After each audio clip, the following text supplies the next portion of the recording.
Meeting called to order at 6:20. Thank you everybody for being here. We have a lot to cover today and then some. So let's move to item 3, Pledge of Allegiance. You all please stand for our heart and go. I pledge allegiance to the flag of the United States of America and to the republic for which it stands, one nation, under God, indivisible, with liberty and justice for all. Thank you. Wow.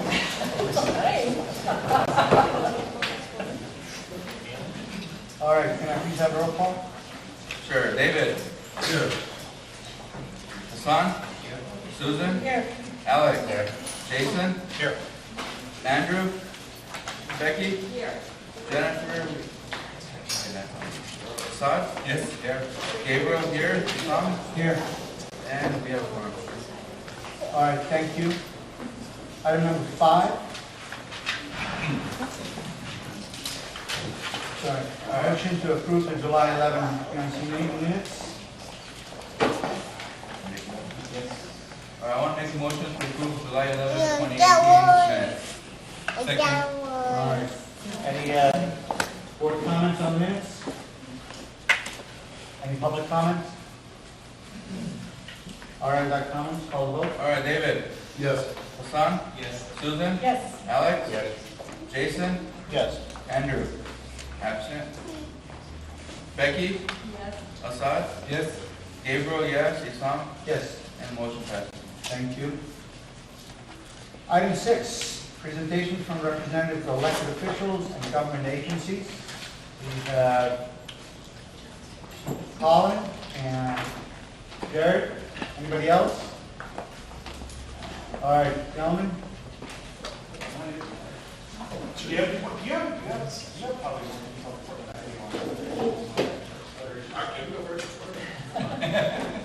can flip for it. You got the quarter, right? Yeah, there you go. I don't carry cash. Hey everybody, my name is Colin Cruz. I'm Senior Field Deputy for Councilmember Mitchell Englander. We had a very successful movie night last night with, it was National Night Out, so we had all the LAPD there. I saw a lot of you guys there. It was hot. We had misters. It was great. Once the sun went down, it was a lot better. Also, as far as our Neighborhoods First initiative regarding the homelessness crisis, we're continuing our pilot program where we combine LAPD with the Bureau of Sanitation and parking enforcement if necessary. So they're out on patrol in CD12 4 days a week, making contact with folks experiencing homelessness. It's had a big effect in building trust between the officers and the folks that are living on the street as far as getting them into services. And that has been going on for almost a year now, and we'll be continuing that in the foreseeable future. Did anything else happen today? Yeah. You don't want to know. So obviously, sure. We've been asking for the Hope Team to come to our neighborhood council meeting and talk to us about kind of what they do. Is there any way, I called them, I met them in December at the holiday brunch. I called them, so I don't know if you can make that happen. You want them to come to the council Yeah, meeting? the neighborhood council meeting. I'll talk to them. I know that I know they're busy. I know that one of our officers has been on vacation for all of July. Lucky Bear. No, I'm senior lead, one of our police officers. But I'll talk to them. I'll talk to their sergeant, Sergeant Case. Maybe if they can't come, maybe Sergeant Case. Okay, great. Yeah, just be nice to hear kind of what they do and places they take. Sure, Thank you. absolutely. And the other great thing about this pilot program is that we have had a consistent Hope Team in CD12 now, again, for almost years. The same 2 officers were normally there rotate out. Again, that really helps build trust with the folks who are trying to get resources. As to the settlement that the city, county, and state reached with SoCal Gas, it's a settlement, which means not everybody got everything they wanted. But the big takeaway is $25 million for a health study. Also, the continuing of the fence line monitoring system for, I think, 8 years, I believe. Also, filtration systems for schools in the area. These are all very good things. Obviously, the council member has called on the facility to be shut down. We will continue to work towards that goal. But I think the $25 million for the health study as opposed to $1 million, I think was the original proposal, is a big step forward. And we're very pleased about that aspect of the study. Yes, ma'am. My name's Alex. I don't know if you met before. I do. You met sometimes. Yeah. I'm from the South. I call everybody ma'am. Okay. Well, not everybody, sir. So yeah, I just wanted to thank the council member for his comments today. I felt like he was really strong in representing the people. He did mention that the city doesn't have an avenue for taking action to shut down the Elisa Canyon facility, although that's a goal feature. So I just wanted to mention to you that the Public Utilities Commission has a proceeding looking at eliminating Elisa Canyon, which the city is taking part in through the mayor's office and through DWP. So two different city agencies are working on that. So that's one avenue that we could really use a champion like Councilmember Englander to work. Yeah. And there's, a timeline on that of like 2019, but we need accountability through that entire process. As you know, the gas company is doing the modeling on that. So just wanted to mention that. And just thank you for his comments. Certainly. Thank you. Yes, ma'am. Several weeks after the well was capped back in 2016, Councilmember Englander wrote a motion for SoCal Gas to have a 20-year franchise lease agreement. Since we're going to shut it down in 2027, we're about to create additional legal systems. I remember that, and there was, Lord, I'm trying to remember the details of that whole thing. It was 5. No, I know, but I don't think it was, I think the initial agreement, typically it was a 20-year agreement, and I don't think it did that. It I think did. what this, I was there. I thought it got cut down to 5-year installments. I didn't have a comment. Okay, well, I'm not sure, but I would assume if the facility is shut down, then, that agreement would be null and void. But I can't tell you 100% on it, because that was a minute ago. I remember when all that went down, but don't. Yeah, I don't know. I don't know what the answer to that is, but you're welcome to shoot me an email or shoot the council member an email and try to get you that answer. Yes, ma'am. Hi, when I was watching the press conference today, I was a bit confused about the things. I do appreciate, as Alex said, what Councilman said, because he did acknowledge it's not just Porter Ranch, but a whole spectrum that is concerned about earthquakes and fencing and all that. But the thing I was concerned about is that Catherine Barger kept insisting it was a $25 million finite amount, and even the panel saying, oh, we're going to start with that. So this is very confusing. When she was saying one thing and everyone else on the stage was saying, well, we might go beyond that. Well, and I will certainly let my esteemed colleague, Jared, handle the questions for the supervisor. But it's my understanding that if the health study is not finished before they expend the $25 million, they're not done, but they spent all the money, it's my understanding that there's a mitigation fund they can pull from to complete the health study. And that was another part that we were very confused about, because the mitigation is all about, the cows up north, and I know it's a really bad one, because I've driven up and down I-5 several times this last few years, and I can tell when I'm approaching there without even, but some of these things that were mentioned, and it wasn't your boss, but that things that could be funded through bills in the state senate, something like the electric buses for school kids. Let's get that, but not at the expense of people who need every single dollar that they can for the study, because we're talking 1.5 million people in the record area. And so we need to make sure that they're getting the study from the settlement, since it has to do with what Southern Gas did to us. And it is my understanding, again, that if the $25 million is expended before the study is complete, that those mitigation funds will be able to kick in and complete whatever is not done. Absolutely. Anybody else? Right here. You've already questioned? Yes, sir. I always like to talk about trees. I always trees. I've been following the urban forestry budget, process, and Fun stuff. I actually get those emails. But I guess they getting more crews this year and Yeah. more equipment for stump grinding, more budgets for that. So is there any possibility that we can have some of that come to Porter Ranch? In terms of, we spent a lot. Yeah. Last year we did a lot of good work. I mean, it is, I would say it's possible. I would say you need to talk to Jonathan. I will also say that, there's an old saying, twice nothing is still nothing. I know that as of a year or two ago, urban forestry had less than 100 employees for the entire city. So that's great that they're adding crews. I don't know how much of a dramatic difference that's going to make in the response time that they are able to provide. It will obviously help. Every little bit helps. But again, that's a little bit out of my purview. That's more of a question for Jonathan. Yeah. But urban forestry, when the recession hit 10 years ago, they were decimated. Like, just decimated.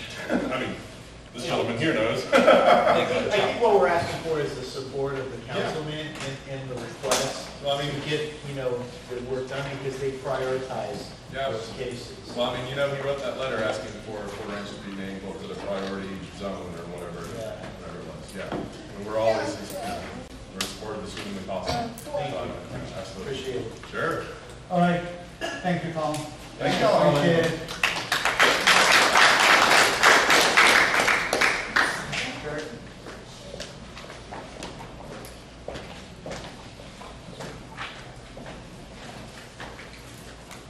Good evening, everybody. Jared Gonia, Senior Field Deputy for County Supervisor Catherine Marger. There was no news today, so no, obviously Colin had mentioned the big settlement today, the big discussion regarding the global settlement between the state of California and County of Los Angeles and City of Los Angeles. And that was voted on. The settlement was voted by the Board of Supervisors in closed session yesterday, Tuesday, at the regular board meeting, and announced after closed session yesterday, and obviously the press conference was today. So I do have representatives. I'd like them to stand up. I have representatives from our county health department that are here today, and they'll be happy. They'll help you answer any questions that we have regarding the health study that was mentioned earlier. And we do have someone from actually not from county council. We have one of our outside attorneys that was assisting in the case, and that's Jason. Jason's here. Let's keep his questions limited because we're still paying him by the hour. Us and health are here for free. But I do want to, let's go ahead and talk. There's a lot of county issues right now outside of Aliso Canyon, but I know that that's the most prevalent issue here with the neighborhood councils and those of you here. As was mentioned by Colin, the settlement was for $119.5 million between the state, the city, and the county.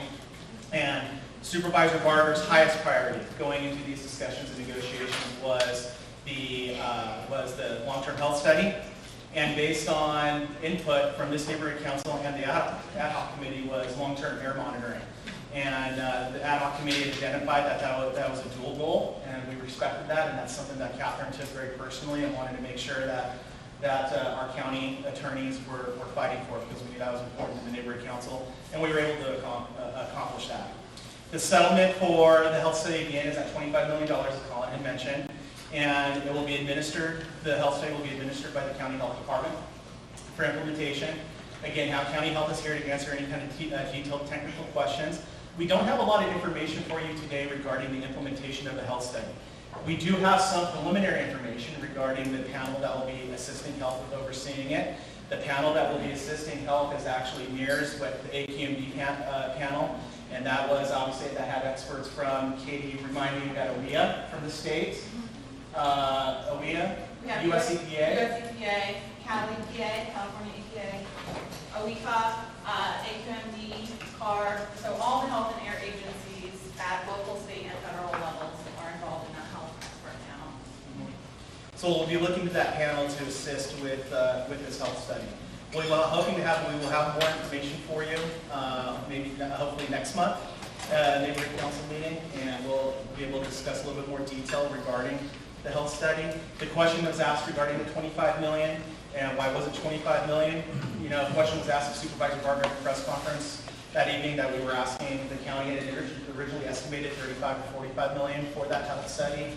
$25 million is what we can do now to get the health study started immediately, and that will give us the opportunity to start it and continue it for several years. And then if more funds are necessary down the road, there are other avenues we can pursue to continue this health study.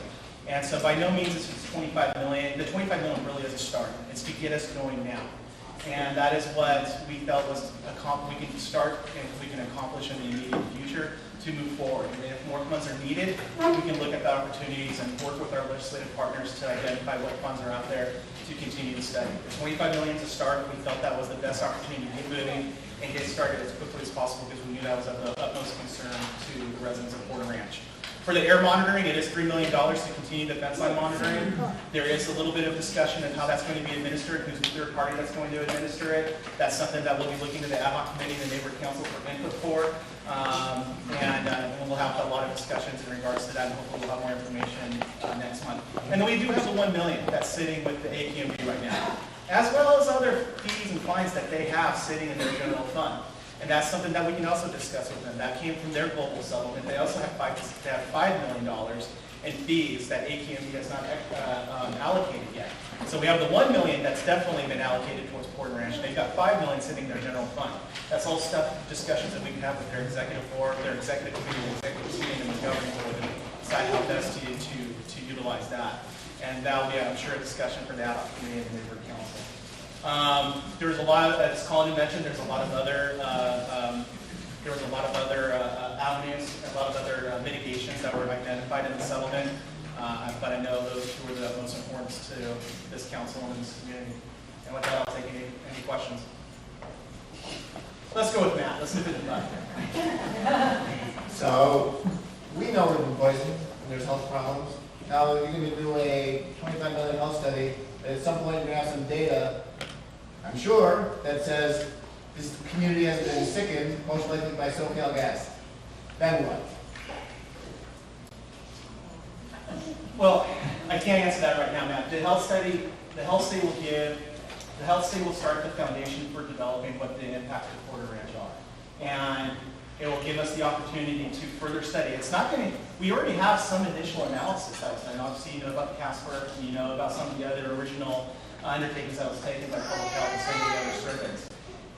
This will just enhance what's already been done. It will lay the foundation for what's going to happen. As this health study starts to provide more information and it starts to provide what other avenues of inspection and investigation you can take forward, we will continue to work towards that. So starting the study, starting the surveys now, and getting that information is going to dictate down the road which routes we are going to take. So I can't answer that question. We don't know exactly what the next steps are going to be until we start developing the foundation of the health study itself. Last question. The basis of the county lawsuit was that SoCal Gas was in violation of SB 380. Are they still in violation? Jason, we're paying by the hour. You want to? Sure. So, with respect to the settlement, as you know, I know there's been public litigation. We took this case all the way up to the. Can you come Can to you the come to the microphone? mic? Sorry. Sure. Thank you. Mike? Yeah, right there. Yeah. George. We can't all hear. 30 seconds. Need to be on the record here. Okay. Hear me? There you go. Hello? Yes. Okay. So what I was saying was, as you know, we litigated this case all the way to the California Supreme Court, and there were certain things we were asking for that the court told us that we just couldn't get. Everything else that we sought, we got in this as part of this settlement. You have enhanced monitoring out there. You have only flow through the inner tubing. You have all of the upgrades that they've done out there at the facility. And we have experts that we've consulted with who have said the facility is as safe as we could get it right now. Additionally, the other things we asked for, subsurface safety valve, that's currently being considered by the PUC and Dogger to see whether that needs to be installed. Other measures that we've requested are being considered. So we don't believe that they're in violation anymore. We believe that everything's been resolved as far as we could take it as a county. Add to that, what about the root cause analysis and that being part of your objections to use of that facility? Do you still feel confident that that's not violation of the CCD? Right, so the root cause analysis, as you may know, they already issued sort of a preliminary report when they pulled the casing out. And from what they said, it was basically a blowout that happened at, below the surface, essentially, from corrosion, erosion, etc. So we again consulted with our experts, and they agreed that that was the likely cause, and that was caused because they were running gas both through the inner tubing as well as the outside. Now that you have the dual barrier, running gas through the inside, this likely will not happen again, and so that's our position. Yes. Jared or Councilman, not certain things, especially should go into. I read the State Attorney General's press release regarding the air monitoring. It made it sound like it would be SoCal Gas's system that's there currently that we know is manipulated and turned off at times. Is the continued monitoring, the 3 million, is that going to be completely independent? So the answer, yeah, I can answer it. Yeah, go back. Because the press conference made it sound like it would be independent. Sure. No, I understand that. I wasn't at the press conference, but I watched the video and I understand the question.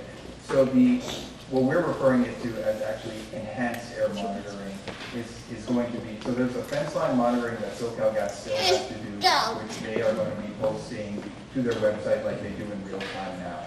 We are going to be establishing a second set of monitoring. So we are going to work with the community to establish where in the community we should set this up. So you will have, I'll call it dual monitoring. You'll have the fence line monitoring by SoCal Gas, and then you'll have the fence line monitoring by the government agencies. We view that as kind of a check on SoCal Gas to make sure that things that are happening over there, they're reporting accurately, because we know that trust is an issue. And so we wanted to make sure that that was taken care of. So that's why you'll have a second set. And we recognize that was an important objective. The ad hoc committee made it pretty crystal clear that and quite frankly, we didn't trust what the data was coming from either. So that independent third party was crucial to us. The SoCal Gas, their fence line is actually mandated by their plea agreement with the district attorney's office. Having a dual system there, like Jason said, it's a check and balance. One short question that piggybacks on that. The 3 million, how long do you anticipate that will last, or how long will the fence line system be in place? That's a good question. Jason, I don't have a good answer to that. We discussed it before, how long the monitoring would last, but I don't have a good answer for it now. Until the facility shuts down? Yeah, so the length of the monitoring is really going to depend upon the input from the community as to what kind of monitoring you want. Obviously, if you want 20 different places being monitored, there's less, it's going to be shorter because there will be less money. But we think that we can come up with a plan that will allow for the monitoring for several years. And the data management will be an important part of that. Elaine? I'm sorry. So it's yet to be determined the locations of the fence line, because the facility is like, let's say, a square shape, for example, whether it would be completely around the facility or whether it would be on the south facing border, or if it would be kind of like a U shape. That's yet to be determined. That's my understanding of what you're saying. Is that correct? That's correct. So the fence line monitoring that SoCal Gas is already doing, this monitoring would be in addition, and it could be far back, it could be close. It's really up to the community input. Correct. Gotcha. Thank you. Elaine and then James. You mentioned that fence line would be government, we would oversee it. With all due respect, we've lost so much trust in PUC and Dogger. Is there a possibility that Argo Science can continue monitoring? So to be clear, the monitoring, the enhanced monitoring that we're talking about, that's going to be, well, first, independent of SoCal Gas. And to the extent that we have not selected a company that will do that monitoring yet. So if there's input from the community that you want to stick with the company, I'm sure that can be considered. Well, I can speak up now. We'd like to stick with Argo Science as far as. Okay. Jane? I was just wondering, talking about the monitors, is it just going to be for methane, or can they, And look for benzene, formaldehyde, a variety of chemicals, as opposed to just one? They're actually going to be testing for a range of chemicals. Oh, good. Correct. I'm sorry? But those chemicals we just mentioned included. Yes. Benzene, please, because we just found out about SoCal Gas flying pointed out the fencing level, so we would appreciate fencing. From what I understand, that will be one of the counts, and I'm well aware of the concern about benzene. Need my name. Yeah. For those of you who aren't aware, we've been, and all of the minutes are posted on our PRNC neighborhood committee website, on the ad hoc committees, they're on the calendar, right, section. It had been the third Monday of each month. We took a break because, for the summer. But I just want to say what a great process that has been with Jared from the county and Kate from public health and Andrea from AQMD and even Kevin Taylor from the state, because it was such a great venue for all of us to come together, speak calmly, not accuse each other of anything. It was such a really good discussion, and it sounds like some of these ideas came out of that, so I'm just really thankful. I think the one specific thing that the ad hoc committee and the neighborhood council can hang their hat on is that dual. When you first told me about the dual request for enhanced air monitoring and the health study, I was like, yeah, we better pick and choose. But you made it pretty crystal clear that it was a dual goal. I took it to Catherine, and she said to heart, and that's something that so that's something that very, very specifically you can hang your hat on. Thank you so much. You know, I remiss not to say thank you extremely much for the work that the supervisor has done, that you have done, that supervisor's silent staff has done to get us to this point. This is a phenomenal milestone, phenomenal achievement, and I for one, I'm ecstatic as to where we are. Thank you. Thank you. I do want to touch base on how we're doing on time. There's one other county-related issue I think I'd like to touch on that would be good for the council to hear about. So before I depart, I'm going to leave you with tax news. So nothing like leaving on a downer, but after getting an applause. But there is a critical issue that, or an important issue I should say, that this council should be aware of and the community should be aware of. The Board of Supervisors recently voted a few weeks ago to place an initiative on the November ballot regarding stormwater taxes. And the vote was 4-1 to place this measure on the ballot that all residents will be voting on again in November. And it's to be a parcel tax to address the county's stormwater quality and supply issues and permitting issues within some of our regulatory bodies. The vote was 4-1 with Supervisor Barker dissenting. She felt that what was called for within the measure and within the taxes being asked for from taxpayers went well beyond what the permit that we are bound to comply with went. And if you want more information on that, I'd be happy to come back next month with more info. But that is something that you all will be voting on in November, and as residents, taxpayers, and property owners, it's an important issue that you should be aware of. Quick reminder, there was a dollar number per square foot of permeable surface. I remember $2.50 square foot. Do you recall that to be the right number? How much again? $2.50 per square foot. I was thinking $2.55, so Okay. between $2.50 and $2.55. So what the tax it will be is, it's not based on your parcel size, it's not based on a one-size-fits-all. There's technology that's available to the county that can look at a parcel to determine how much unpermeable square footage is on your property. For instance, if you have completely concreted driveways and backyards and patios with your house, then that would be considered 100% of your property would be subject to this parcel. If you have a lot of grass or native scape or a lot of open space associated with your property, then you're only taxed on that square footage that actually has unpermeable land. Anybody? Any questions, Jared, on that? All right. Acting on climate change. Thank you, Jared. Thank you all. Thank you very much.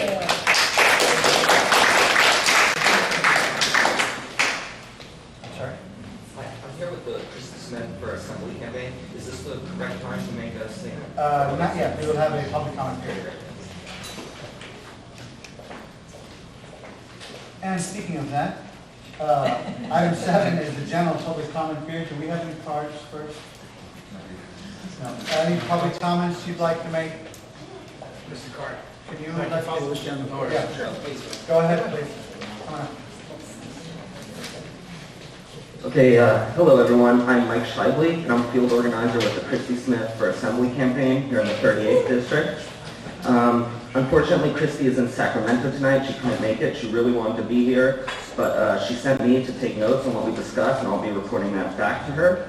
And in light of the Aliso Canyon settlement news, I would just like to read the statement she has put out, and that is, every dollar of the money in this agreed settlement should have been allocated to ensuring the safety and the health of the surrounding Aliso Canyon communities. It is an insult to residents directly impacted by the blowout to have funds distributed across the strait, including to the dairy industry, when they still have so much at stake. Additionally, this settlement should have mandated an immediate plan for repairs and improvements to the facility and a near-term plan for its closing. I stand with Senator Stern in calling for direct local investment of the settlement in environmental projects in the community. When you look at historic settlements for almost any natural disaster of this scale that causes this much harm, the amount is in the billions. Even if this entire settlement went to local Porter Ranch community, and the vast majority of it doesn't, it would still be a pittance relative to the harm that the Aliso Canyon gas leak has caused. This is too little, too late. Christy also noted that she will continue to work for justice for those affected by the leak. I will be here to the end of the meeting, and if you have any more additional concerns, please come find me, and I will take down your notes and relay that to the candidate. Thank you very much. Thank you. Thank you.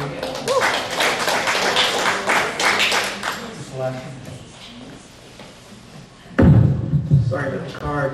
Good evening. With respect to the current vacancy on the board, I'm concerned that outside of being present on June 13th or receiving an email that there was an announcement about the vacancy, there was no announcement until after the July 27th cutoff for applications. It was not on any agenda or any minutes until tonight's agenda. I scoured the website for information. It was not on the news page, in the news page, or the calendar, or on the minutes of the agenda if you read them. Unfortunately, Bill Gates pushed your council emails to my spam folder, so I missed the email. And I couldn't attend on June 13th, but my attendance on the council's Transportation Safety Committee remains at 100%.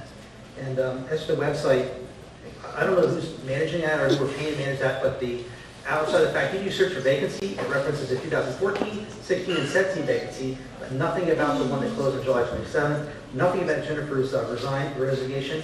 If you look at the minutes, week to week, her name's been taken off the heading, but that's the only way you would know that she wasn't on the board anymore, except for Becky at one point said, hey, there's a vacancy, but that was after the cutoff for that same period. Also on the website, the last treasurer's report on the website is for October of 2016. I don't know what's going on with that. I think we're paying someone some decent money to work on the website, but they're asleep at the wheel. If you expect to search vacancy and get 14, 15, 16 hits, or see the news for 17 for the candidate I gave you, you almost want to assume, can't assume anything, the 2018, the current one, would have been listed on the page. And then you just search the rest of the page again, last treasurer's report is October of 16. I know the report's been created and presented officially for the minutes, but it's nowhere on the website. So otherwise, I appreciate your attention, and otherwise, have a great evening. Any other public comments, sir? Please. Actually, I'm ready. No. Go ahead, I'm sorry. Porter Ranch Neighborhood Council, community, Walker Foley. It's been a while since I've been here. Really happy to see you again. I just wanted to piggyback on some of what was said about the mitigation funding going toward dairy biodigesters on factory dairy farms in the Central Valley. Just want you to know that the money that is being put toward those projects is actually just subsidizing the mitigation. It's subsidizing SoCal Gas to build and expand their operations in the San Fernando Valley with money that's being set aside for mitigation that could have otherwise gone here. SoCal Gas across the state right now wants to expand this infrastructure that they're calling renewable natural gas. It is actually just methane being emitted from the massive amounts of waste that are coming off of these factory farms in the Central Valley. They're doing that because right now they're lobbying cities up and down the state, including Los Angeles, to buy more of this gas, which it's my understanding is super sulfurous, is super corrosive, and they would actually have to build a new pipeline grid in order to do it. So as like a renewable energies campaigner and an environmental advocate, I kind of look at what SoCal Gas is doing with this project as being directly antithetical to renewable energy grid in California. You know, if the state's going to prioritize resources for one versus the other, that's in direct conflict with like this clean energy future we know we need. To their credit, I do believe the mayor and Mitch Englander both spoke out pretty fervently against that money, the mitigation funds being away, so I do want to applaud those efforts. But I want to say, like, if anyone comes and starts talking to you about renewable natural gas, just know that money was set aside that could have gone here for those projects, for this mitigation. And a lot of that comes from SoCalGas lobbying in Sacramento, and there's also a cadre of big green groups who have been touting this as a solution all along. So not all environmental groups are the same. Thank you for your time. Okay.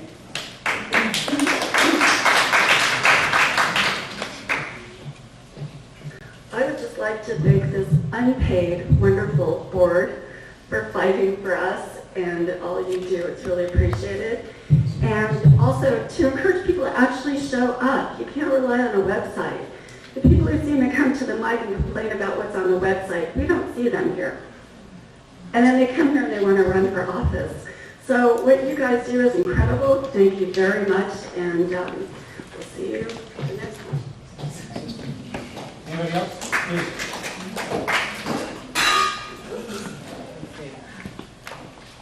Hi, I just wanted to also talk about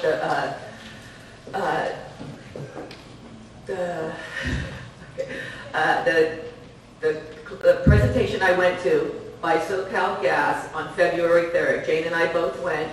SoCalGas was there and presented this biofuel slideshow, and they told us that this biomethane and taking it off of the factory farms and making new pipelines to export it everywhere was one of SoCalGas's pet plans. They had already said it was coming. They had already talked about how they were going to do it, and then I see that 26.5 million is going to factory farms and to pull off the methane. So I think that was already on their agenda, and I think we should, speak up and say that money should come back to do something to do in the community. That's all. Any other public comments? All right. How are we going on time?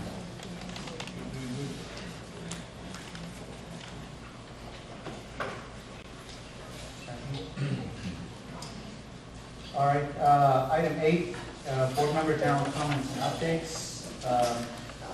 Becky, would you like to start? Anything you'd like to? Well, yeah, personally. Would you like the mic? No. Okay. I'll speak up louder. I was very disappointed today. Okay. Brought tears to my eyes. I thought it was a slap in the face to work. That's all I have. Okay, David? Couple things. One, Toll Brothers is still moving forward, building out the homes. We've got 750 more homes to finish within the next 8 to 10 years. Something for us to look forward to. Also, we're getting closer and closer with the Chevelle development for the new Vineyard Town Center that's going on down there. So we'll be releasing some more storefronts within the next month. On a brighter note, for a couple people that showed up, we have 2 new parks coming into the community. I will leave a little bit of, I don't have a lot, but basically it shows the new play structures that are going to go into E.T. Park, and then the other park that's on Wilbur in Tampa. David, So they're redoing that. clarify, you said 2 new parks. There are 2 new parks. No, the parks are the equipment. There will be new parks once we're done. The land is already Remodeling right the there. park. The parks have been, they're remodeling parks. Parks have been there for quite a long time. Correct. So E.T. Park, there was a lot of discussion on E.T. Park. I want to let the community know that we will be keeping the caterpillars. We will not caterpillars are safe. But they are doing, everything's going to be state of the art. They're removing the sand. There's not going to be sand any longer. They're putting in 3-inch thick foam or whatever the material they use so when the kids fall, they don't get hurt. So I'll leave these and we can discuss them after. I'll stick around and I can share more about it, but we can look forward. The good news is that they will start this coming fall, and the projects will be done within 6 to 8 weeks. So we will see them happening fast.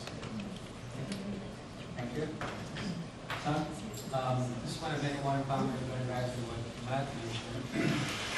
I think what took place today, just about half the story. There was some sort of a settlement with the city and the powers to be in almost total privacy. But one thing that wasn't really addressed was what's going to happen if the people who are here or in this area are sick after whenever the study is done. There was not even a clause, at least nothing mentioned, that if there is such a thing, what would be the consequences? And whether Southern California Gas Company or other entities are responsible for any amount of damage. So I feel like it was an okay settlement, but it's nothing really to brag about because a lot of details were left out. And I encourage the board to take a stand on clarifying this, and especially to do with the future. When they keep investing money on this facility, if there is a closure, why they keep spending so much money on this facility? So I think as a board, we really need to get clarification from both city and state officials. All right, thank you. I stood on what Hassan said, and I totally agree with him, so I'm not going to repeat on it, but I'll jump directly to the safety and traffic committee. First, I thank my co-chairs, David and Gabriel, for working so active with the LAPD and CPAP to resolve a lot of the ongoing issues. The input we get from emails and from phone calls and all that, we take it back to LAPD. We've seen reduction in the crime rate. We haven't seen reduction yet in the racing and some other issues, but LAPD is acting actively on it. Also, I would like to thank David Lasher in my committee. He's been working very close with a lot of the LAPD in the areas where there was a lot of funny activities going off the parks, illegal parkings and all that. And fatality. The other item, the Bureau of Street Lighting working with all the council offices and working with Council 12 on some upcoming projects. So Gabriel and David will take the lead on getting some safe school crosswalks to be discussed with the council office. And then there will be some EV stations coming. So Susan will work on that. The first one is already in the pipeline, is in front of the library. So that one is a given. And no, EV station for charging. And for Jason with the trees, there will be some follow-up letter coming up to the council office to ask the council, to ask neighborhood councils to allocate which streets need attention and all that. All those will be tabulated, packaged, and bid out. Or by the employees, if they find employees by the time January cycle of the new half-year budget. Thank you. Thank you. All right, yesterday work came out to our night out event, Englander's office at the park. Thank you for coming. It was a successful event. I just wish more board members actually participate. There was only 3 of us that showed up there. If we can split up 5 and 6 at every single meeting or every single event, that'd be great. I don't think it's a responsibility only for a handful of us to be at these events. Second, also towards Englander's office. Councilman Englander actually thanked all council districts or neighbor councils that were there present at the event, except for Ranch. I'm not sure why. He made it completely. Like we weren't even there and he were there. So I'm upset about that a little bit. I'm sure that was an oversight. I wasn't out there. I was popping popcorn. Yeah. It was just a There's very 10 neighborhood councils in CD 12. We have the most of any council district in the city. So on his behalf, I apologize for the omission. No worries. And then for the public, anybody who has food suggestions, I'm always open to hear. So if you like any food, send me an email, let me know, so we can use them for future events. Thank you for the vegan. And last, I hope the community sticks together. We need a high school up here. And I'm really hoping somehow, some way we can do magic and get one up here. I know there's no land available, hopefully somebody somehow donates something and we can move forward with it. But that'll be it. Thank you. Okay, we have the retreat coming up on Saturday. There's a lot of work that we're preparing for, and Jason's going to talk a little bit about that. Yes? So I hope that we will see as many of you as possible. And remember, it would be very helpful if you RSVP, and it's rsvp@prnc.org. Then we'll have a better head count. As for today, as I mentioned before, I'm very happy with the outcome of today. There was a lot of background work done by a lot of people who do not get up to the mic, who do not get up to the podium and speak. You only see the outcome, but I wish we have a parallel universe to be able to see what the outcome could have been, had it been for the work that a lot of people had done. So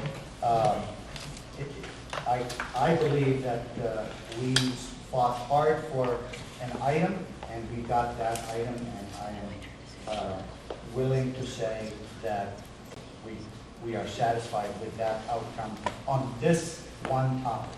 But we have always made it clear that our goal since November 2016 is to close down the facility, and we have been steadfast on that goal as we talk to anybody, everybody. And today it was a phenomenal thing to watch Councilman Englander say it emphatically and at such a forum, and I'm just very thankful. Thank you.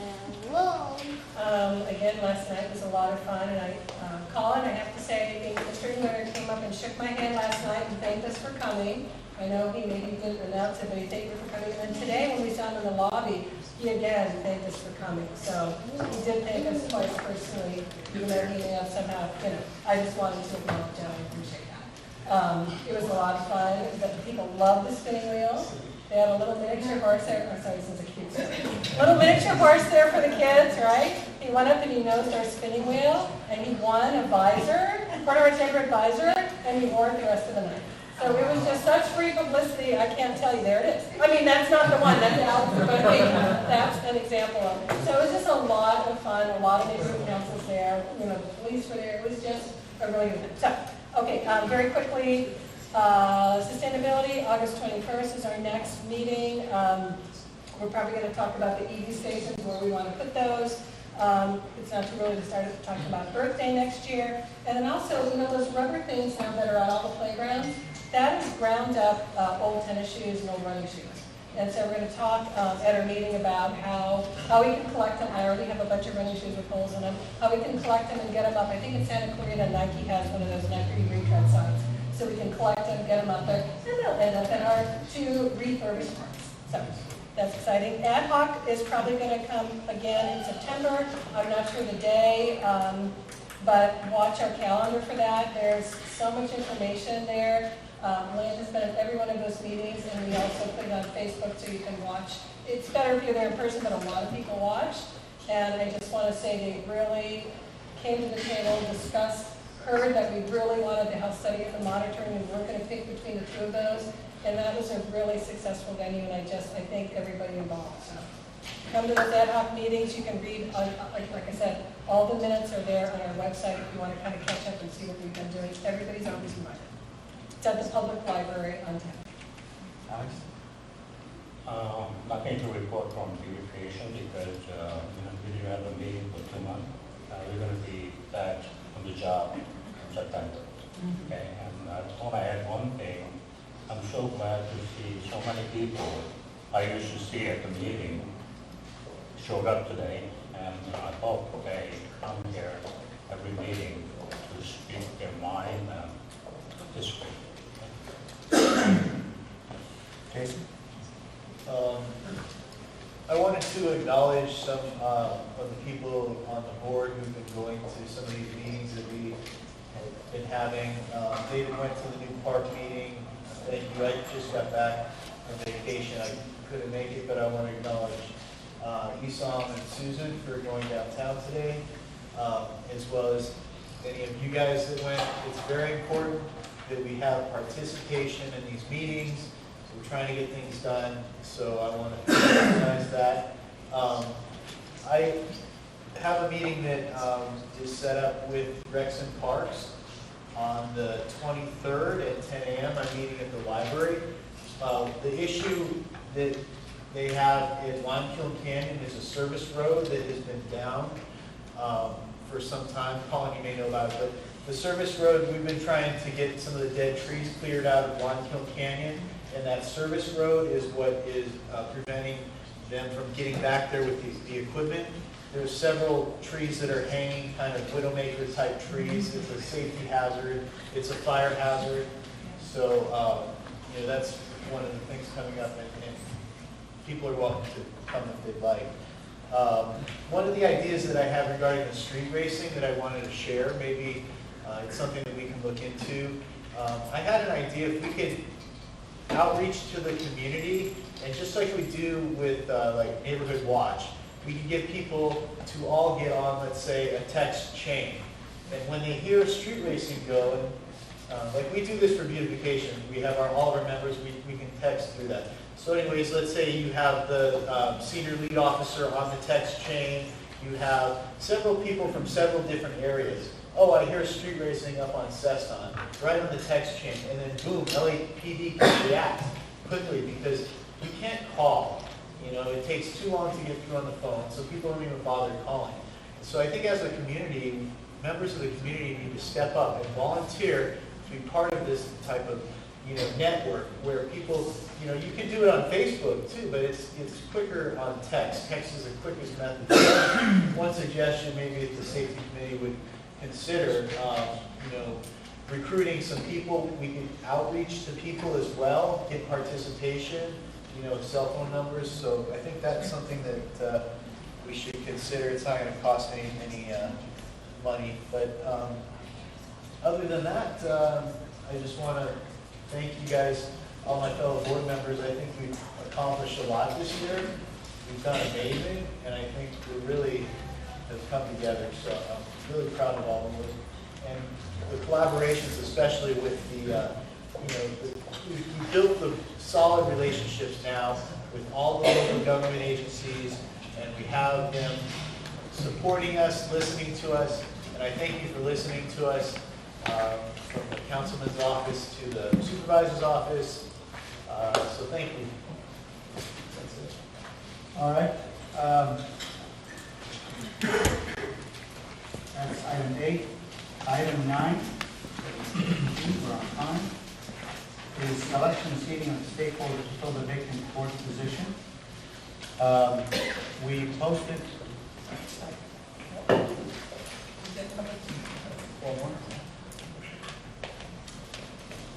Oh, that's the horse. Okay, I'm sorry. Thank you.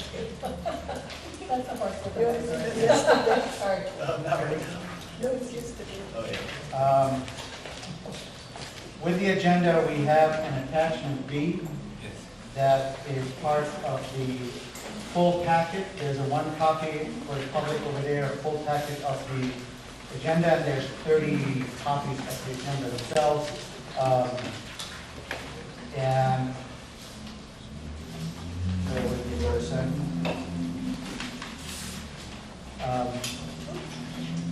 So we put out the announcement in our e-blast on 2 separate occasions about the open position. It was mentioned also at the last board meeting. And we received 1 application by the deadline, which was July 27th.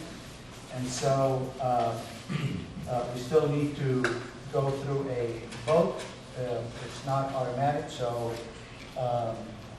The application is in the attachment. And I would like to ask the applicant to please step up to the mic and give us 2 minutes about why in God's name she wants to do this. Right? So I've done it before in Harbor City. I was on the Would neighborhood. you like to introduce Oh. yourself? Hi, I'm Brandy, for those who don't know me, Brandy Grace. I've been, a number of you know me, 'cause I've been at these meetings, talking your ears off and going to a lot of committees. Yeah, so I was on the neighborhood council in Harbor City, and I really enjoyed doing that. I got off the council with family concerns, but in my current state of my life, I have the time, the energy, and motivation to be doing more and to be helping the community. The thing I'm really excited and hoping to help out most with is outreach. There seems to be a big need in this group, and it's something that I did in Harbor City. So I had experience doing it, and I work in both tech and media, so we've already heard today complaints about how lacking the website might be, and I can try to help with that, among other things. And I've done a lot of events, so I can also help with that kind of outreach, as well as just, getting to know and help support the wonderful community that we have of wonderfully diverse people. So this is why I'd like to be a part of it. Any questions for the candidate? My usual question to all candidates. So which committees have you been part of or you intend to expand into, and can you elaborate and tell us a little bit about it? Sure. I'm on the homelessness committee, the sustainability committee. I've been to the ad hoc committee on Noise Canyon. I'm most active with sustainability and homelessness. I actually started the homelessness committee in Harbor City, so that was an easy transition for me. In fact, with the homelessness committee in particular, I've already suggested and would like to run in conjunction with outreach a job fair, because what we found is that there's a problem in this community, a need, that people who are homeless and would like to get either better work or any work at all aren't being connected with those in the community who desperately need to hire workers. So we can actually fill two needs with one event, and even create hopefully a larger ongoing network. And as a good example of something we can do, there is a dramatic shortage right now of truck workers in this country, to the point that they said it's going to actually start impacting our general economy. So we are missing over 100,000 truckers. And those are 50, 60, 70,000 a year jobs, plus full benefits, plus bonuses of the larger. And some companies are so desperate, they are actually willing to pay for all the training for anybody who signs up for 1 year of doing this job with them. So for people who are homeless, we can bring them out and say, let's connect with these able-bodied homeless people who are ready to get off the streets. Any other questions from the board? All right. I'm sorry. Just a question. Question. Okay. I have a question. Yes, sir. How do you see the Harbor City board, in your experience there, compared to the dynamic on this board? It's different. Not in any kind of hiding way. No, it's different. For one thing, we actually have 2 meetings a month, where one is specifically an executive meeting, even though it's open to the public. So they push a lot of the items that you guys do, like approval of budget stuff and things that seem a little bit more bureaucratic stuff to that meeting, and then the general meeting is more about public comment, discussion, presentations. So that's one type of difference. The communities are just a little different in subtle ways, but I've heard since I left that it's become dramatically politicized, so that's apparently a new difference. Gotcha. Thank you. Yes, sir. You might run into the same situation that I ran into. So I was on sustainability as well. And going on, if you become a board member, there's not going to be a seat for you. Going through. Would there be another committee that you'd be interested in? Well, I want to run outreach, so we'll see if It'll be full then. Yeah, so in fact, if I do get the opportunity to head up outreach, one of my big pushes will be to go around and tried to do, what we did in Harbor City a lot was outreach would do occasional joint meetings, which you are allowed to do, or you were a couple years ago. So you do an occasional joint meeting a couple times a year with each of the different committees. So then I can go back and advertise and comment on, oh, here's what they're doing in this, and do video and photos and things like that. So it kind of helps with the. So yeah, you have to step back, but if I'm doing outreach, I also get to kind of get more involved in a different way. Perfect. All right. So I'm going to ask for a yes/no vote, and if the candidate receives the majority vote yes, then we would select you on the board. Do you have any comment on that? What happens if you get no? Okay. Would you call the vote from the roll call? I'm sorry. I have a question, Mr. My email, did you get my email and did you get my email? Which You email? already a copy of this before you. I sent it to you, both email addresses. When did you send it? Last night. Last night. I replied to you and told you that it is in the attachment that was posted on the meeting webpage, and I sent you a link to that webpage. Okay, and I for some reason couldn't get on it. But either way, Yeah, and were we having problems with the computer, with our, you mentioned? I've received emails from you. I've No, but I'm received- just saying, for the neighborhood council website, you had mentioned that there were some issues. No, it was down because we had, the payment had lapsed, and none of us or Wendy Moore has the login for the Network Solutions website. So we're going through it now. Andrew paid it for the year, so it's back online. It was down for about a few hours while we were working with it, but the application was part of the attachment for the meeting, which were posted on Saturday, and I sent an email to all the board saying everything is up on the website, and I put it out in the e-blast. This is the link to the meeting website. When there's a meeting attachment, the application is in that attachment. Thank you. All right, call the vote. All right, David. Yes. Hassan. Susan. Yes. Alex. Yes. Jason. Yes. And with absent, Becky. Yes. Assad. Yes. Gabriel. Yes. Isam. Yes.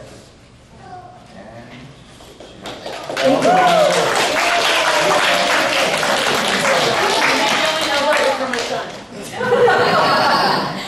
Randy, stay here for a second. Big deal. After she becomes a board member, do we need to vote to make her chairman of the outreach? No? Okay. I would like to go through Yeah. the oath, and ask you to sit at the table, so no paper, it's on the computer. You can raise your right hand and repeat after me. I pledge to represent my neighborhood with dignity, I pledge to represent my neighborhood with dignity, integrity, and pride. integrity, and pride. I will encourage other points of view, I will encourage other points of view, even when they differ from mine. even when they differ from mine. I will respect, value, and consider everyone's opinion. I will respect, value, and consider everyone's opinion. I will find the good in my neighborhood and praise it and promote it. I will find the good in my neighborhood, praise it, and promote it. To my neighbors and to the neighborhoods throughout the city of Los Angeles, To my neighbors and neighbors of the communities throughout Los Angeles. I pledge to do this to the best of my ability. I pledge to do this to the best of my ability. Welcome aboard. Thank you.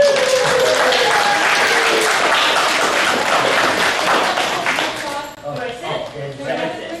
How about we do that at the break? Break. That's it. Yes. No, no, sit. Okay. Thank you. All right. Our treasurer is here. Welcome. Thank you. Item number 10. Susan, would you introduce the issue, and I'll talk a little bit about how we're going to try to do this. Okay. So we're going to have a presentation and discussion about AB 813. It is a bill in front of the State Senate. We have Natural Resources Defense Council, Peter Miller here, to talk in favor of this bill. And we have Alex Nagy from Food and Water Watch to speak in opposition of this bill. I've tried to research it, read through it. To me, it's a very complicated bill. We have two very strong environmental organizations. One is for it, one is opposed. And so we thought it would be a good opportunity for all of you to learn all about it. And because we're in a democracy, we want to be educated voters. And if we want to promote a bill, we want to know why. If we want to oppose a bill, we want to know why. So they have been gracious enough to come. And I know Peter flew in today, and Alex also had a very busy day downtown and flew back here in a different way. So we welcome both of you. And I guess I'll let you explain what's in here. Yeah, we'd like to give you 10 minutes to introduce your position on it, and then I'm going to squeeze in a little more time. Then we're going to have about 10 minutes of questions or inquiries from the public and the board, and then if you can have a 2 minutes closing at the end, so sort of a chance to rebuttal the other statement or respond to some of the issues that came up. Would that be good? All right. F comes before N. Can we do it that way? Okay. All right. Do you want to flip a coin? Flip a coin. This has got a coin. Who has cash? Cash. There you go. Colin doesn't have a quarter. What? We're teasing you. I mean, depends on who for it. Oh, okay. Nobody has a coin. That's so funny. All right. All right. Well, this is distinct comparison. You want to call it? Head? No. All right. All right. Yes, please.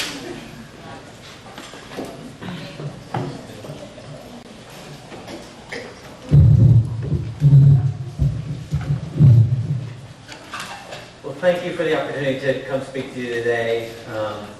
We're here talking about transition to a clean energy economy, and I know that your community has borne the brunt of the environmental impact of our aging fossil fuel system, and so more than most, you folks understand the imperative of moving to a clean energy economy as quickly as possible. So the topic, AB 813, as you said, raises a lot of tough technical and legal and political issues, so forgive me if I cover some basic ground. I want to make sure that we're all at a consistent level of understanding.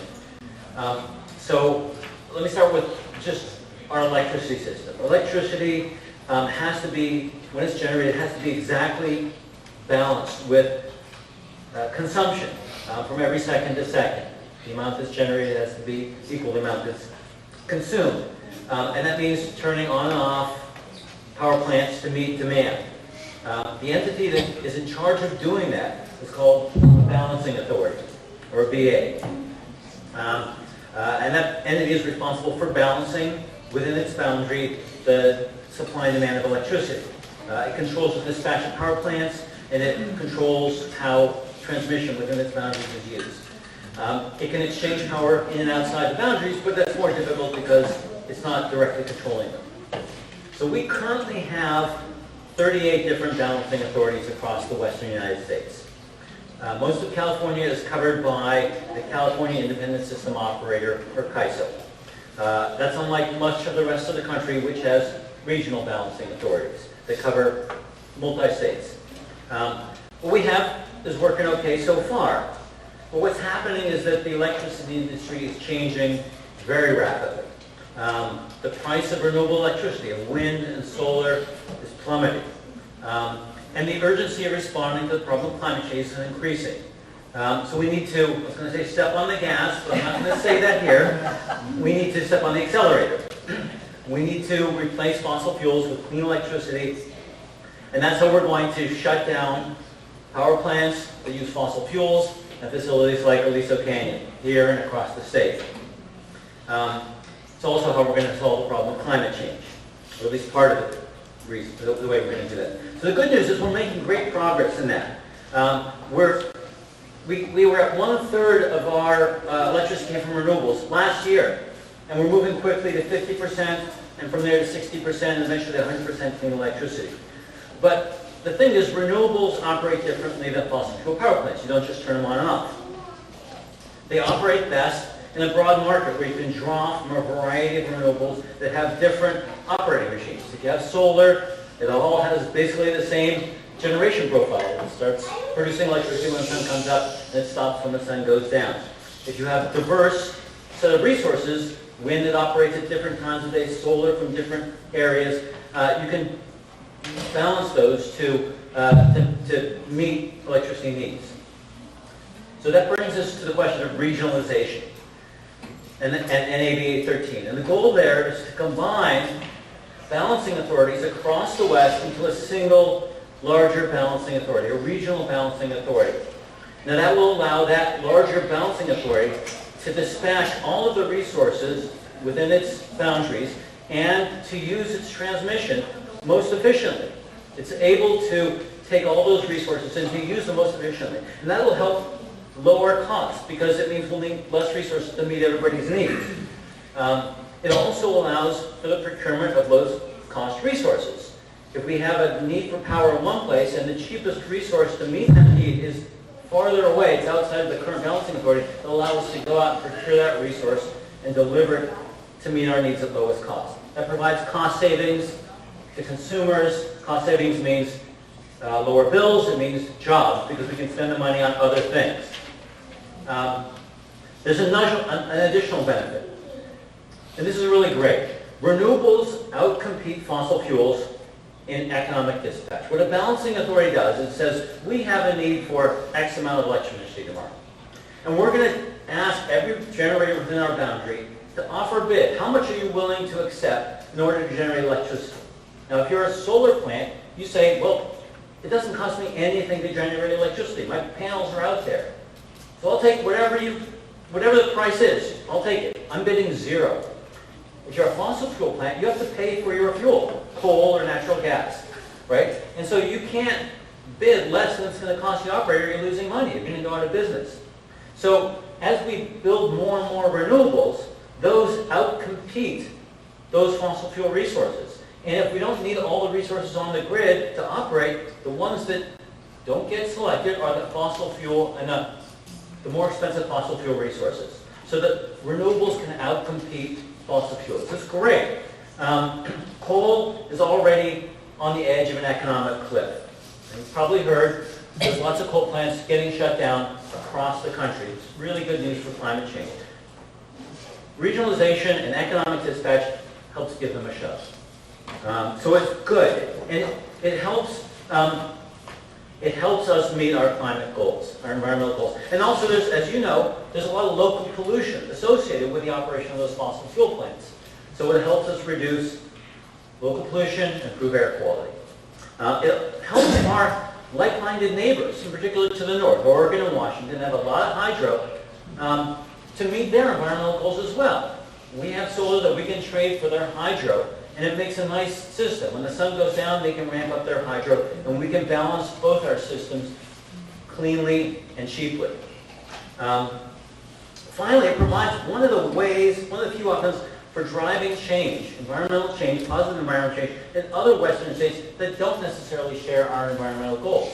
Because our low-cost solar, we have a lot of great solar in California, will outcompete coal and natural gas in other states because it's basically free electricity or very low-cost electricity. So the question that brings us back to AB 813. Why do we need legislation? Why do we need AB 813? What does it do? Okay, so a little detail on the California Independent System Operator. California Independent System Operator is a non-profit organization like other RTOs across the country. It's a non-profit organization. It's under the jurisdiction of the Federal Energy Regulatory Commission of FERC. Right? It's a federal agency, 5 board members based in Washington, D.C. They're all under the jurisdiction of FERC. Unlike the other balancing authorities, the California governor appoints the board of the California ISO. And this is something that came out of the energy crisis 2001. It's a unique agreement. That's the current situation. Now, the reality is that other states aren't going to join a balancing authority where the California governor appoints the board. They could join the CAISO today, and in fact, it does extend into Nevada. But on a broad scale, folks are not going to join an organization where one governor appoints the board. So at its core, what AB 813 does is it changes the governance structure for the California Independent System Operator, or CAISO. And it says, we're going to change it so that it's going to be like other balancing authorities in other states. It's an independent, nonprofit organization with a self-sustaining board. And I'm sure you guys are all familiar with other nonprofit organizations. And RDC is a nonprofit organization. We have a board, and the board has a nominations committee, and they appoint members as board members drop off. That's what the CAISO board would be if AB 813 is passed. AB 813 has a couple other important provisions. It has, in the statute, explicit legal protections to ensure that California's policy prerogatives are protected, right? And California consumers are protected. So it says, if FERC adopts a rule that would block California's policies or otherwise interfere with our environmental, social, or economic goals, we're going to withdraw from that. So it also says the governing board has to provide transparency and adequate opportunities for participation from stakeholders like consumers, energy consumers across the state. Those don't currently exist now. So if AB 813 passed, just a quick little bit on the process. If AB 813 passed, what would happen is that the CAISO would develop rules for a new governance structure. Those rules would be vetted by the California Energy Commission up in Sacramento to check that they're in conformance with the requirements that would be in statute, protections that are in statute. If they are, then they would allow the CAISO to transform into this new organization with a new board. It would operate much the same as it does now, and that would provide the foundation for other utilities, other transmission owners in other western states to join. The bill says that can't happen until 2020, so, and then, it would take some time for other entities to join.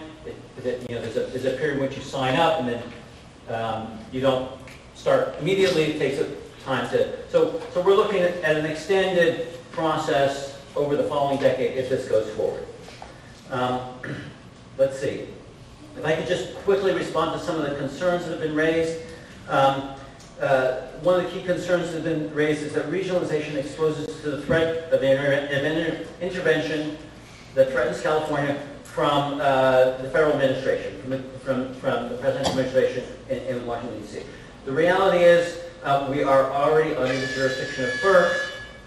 Looks like I'm out of time, and I can save this for discussion. Okay, please. So, let my colleague Thank you. go ahead. Thanks. Thank you.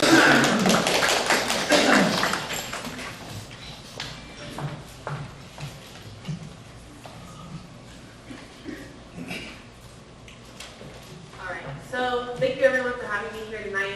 This is a very important issue to Food and Water Watch, and I do have a sign-on letter to share and actually fact sheets if anybody is interested that we put together on that chair.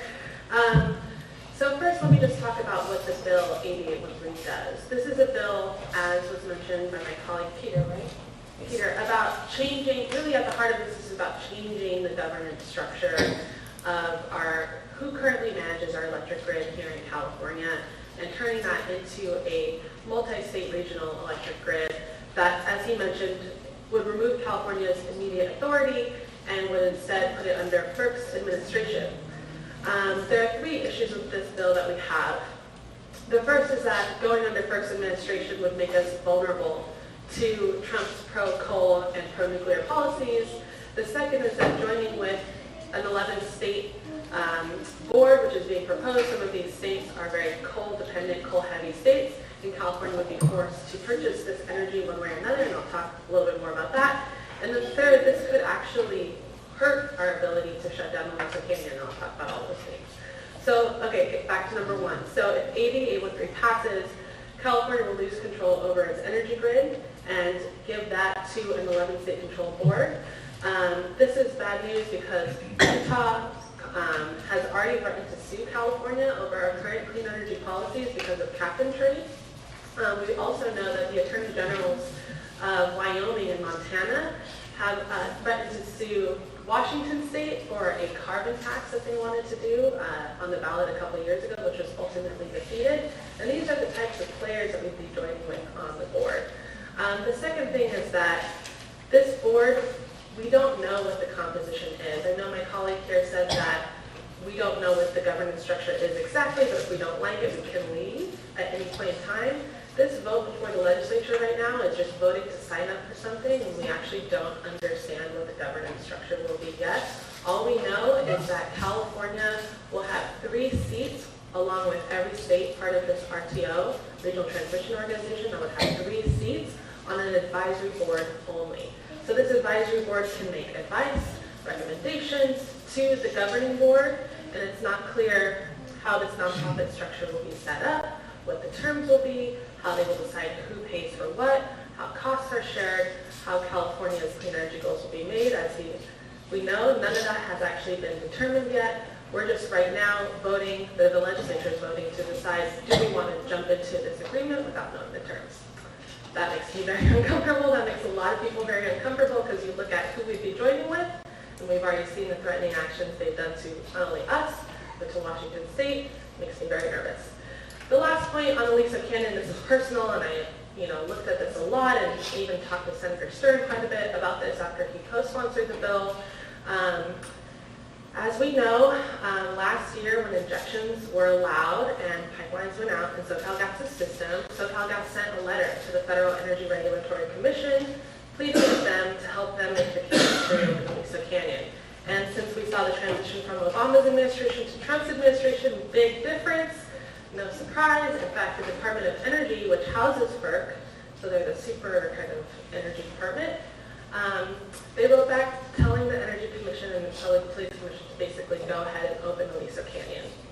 So that it's a totally different administration we're in with President Trump, and we've seen this across the country play out in many ways. Other regional transmission organizations that have formed, specifically the Pennsylvania, New Jersey, Maryland RTO, which is the nation's largest electricity market, has submitted to FERC a plan to allow subsidies for coal and nuclear power to be incorporated into their market. So this is along with Trump's agenda. We've all heard he wants to bring back coal jobs and the like. This is one way he's using his influence as President of the United States to do that. And I just fear what that would mean if, we've done really well this summer, navigating Aliso Canyon for withdrawals.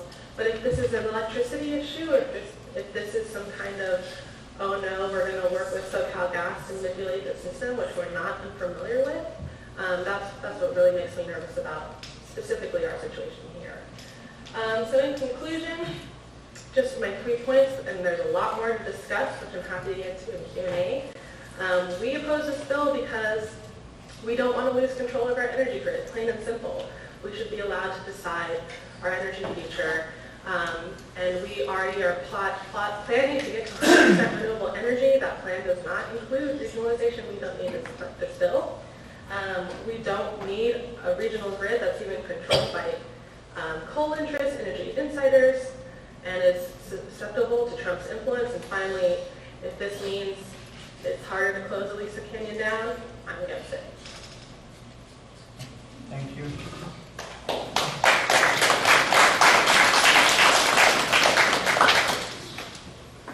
Okay. Question. Just 1 second.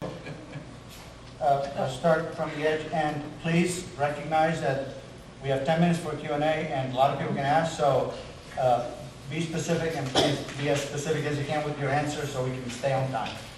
So for both of you or either of you, this agreement, you said 11 different states. Is there any possibility of a modified version that would just be the coastal states that agree with our energy policies? Like, we do some variant of that, so see if that works with our allied type states? Would that work better or not? So once you've created an independent system operator, regional independent operator, other folks can join, other utilities. And it generally is not the states themselves that join. Again, this is transmission owners, big utilities, small utilities, public utilities themselves join. And they likely need the approval of their regulatory body, whoever it is their Public Utilities Commission, whatever. But it's the utilities themselves that join, the transmission owners that would join. We expect that the first that would join are all in the Northwest, Oregon and Washington, because they've got a lot to gain. They have a system that balances California very well. There are other coal-heavy states in the West, Utah, Wyoming. And I think for them, they view this with some suspicion because they, look at us and say, we're going to join there. And California's got this low-cost solar that makes it hard for them to compete. Coal does best in a captive small market where they've got captive consumers, a regulatory commission, and a power plant. And it's a protected market. They don't do well in a competitive market like this. No, I think he answered. Okay, Jason? Within California itself, don't we have hydroelectric in the north that we can trade with solar presently? Yeah, absolutely, we do, and it's... So why change? Well, because we need to do, if this isn't, let me just say that we have to do a lot of things. Regionalization is not going to solve all our problems. Transformation to a renewables dominant system is going to require a lot of things. It's going to require investment in local distributed resources, it's going to require storage, and it will certainly take advantage of the hydro that we have in the state. But the hydro alone isn't enough to balance our hydro. It's only about 10 to 15% depending on how much rain we get. That's okay. I just wanted to emphasize, even we're currently getting hydro all the way from Washington. So this isn't about we don't have a regional Western market, which we do. This bill is about changing who controls the rules and decides who pays what power, and that is unclear. Those kind of structures are set up to make me feel comfortable, and even Senator Hertzberg is on the fence. He lived through the Enron crisis, and this is like kind of seen as deregulation 2.0. So, George. Yeah. Any other question? Yes. No, just a second. Okay, Jason? I'm good. No, I'm Good. Alex? No. Good. Susan? Very quickly, once you have an agreement between, say, California and Washington and Oregon, are you not under FERC? Are we both agreed on that? We're under FERC now. Correct, we're under FERC now. Okay. The guy says FERC. Right, okay, that's what I thought. Okay, it seemed to me there were two. Okay, the other thing is, what, in each of your systems, how would the situation where we had to pay Arizona to take our solar, how would that get better under, if we remained as we are, or perhaps if we had the Western grid?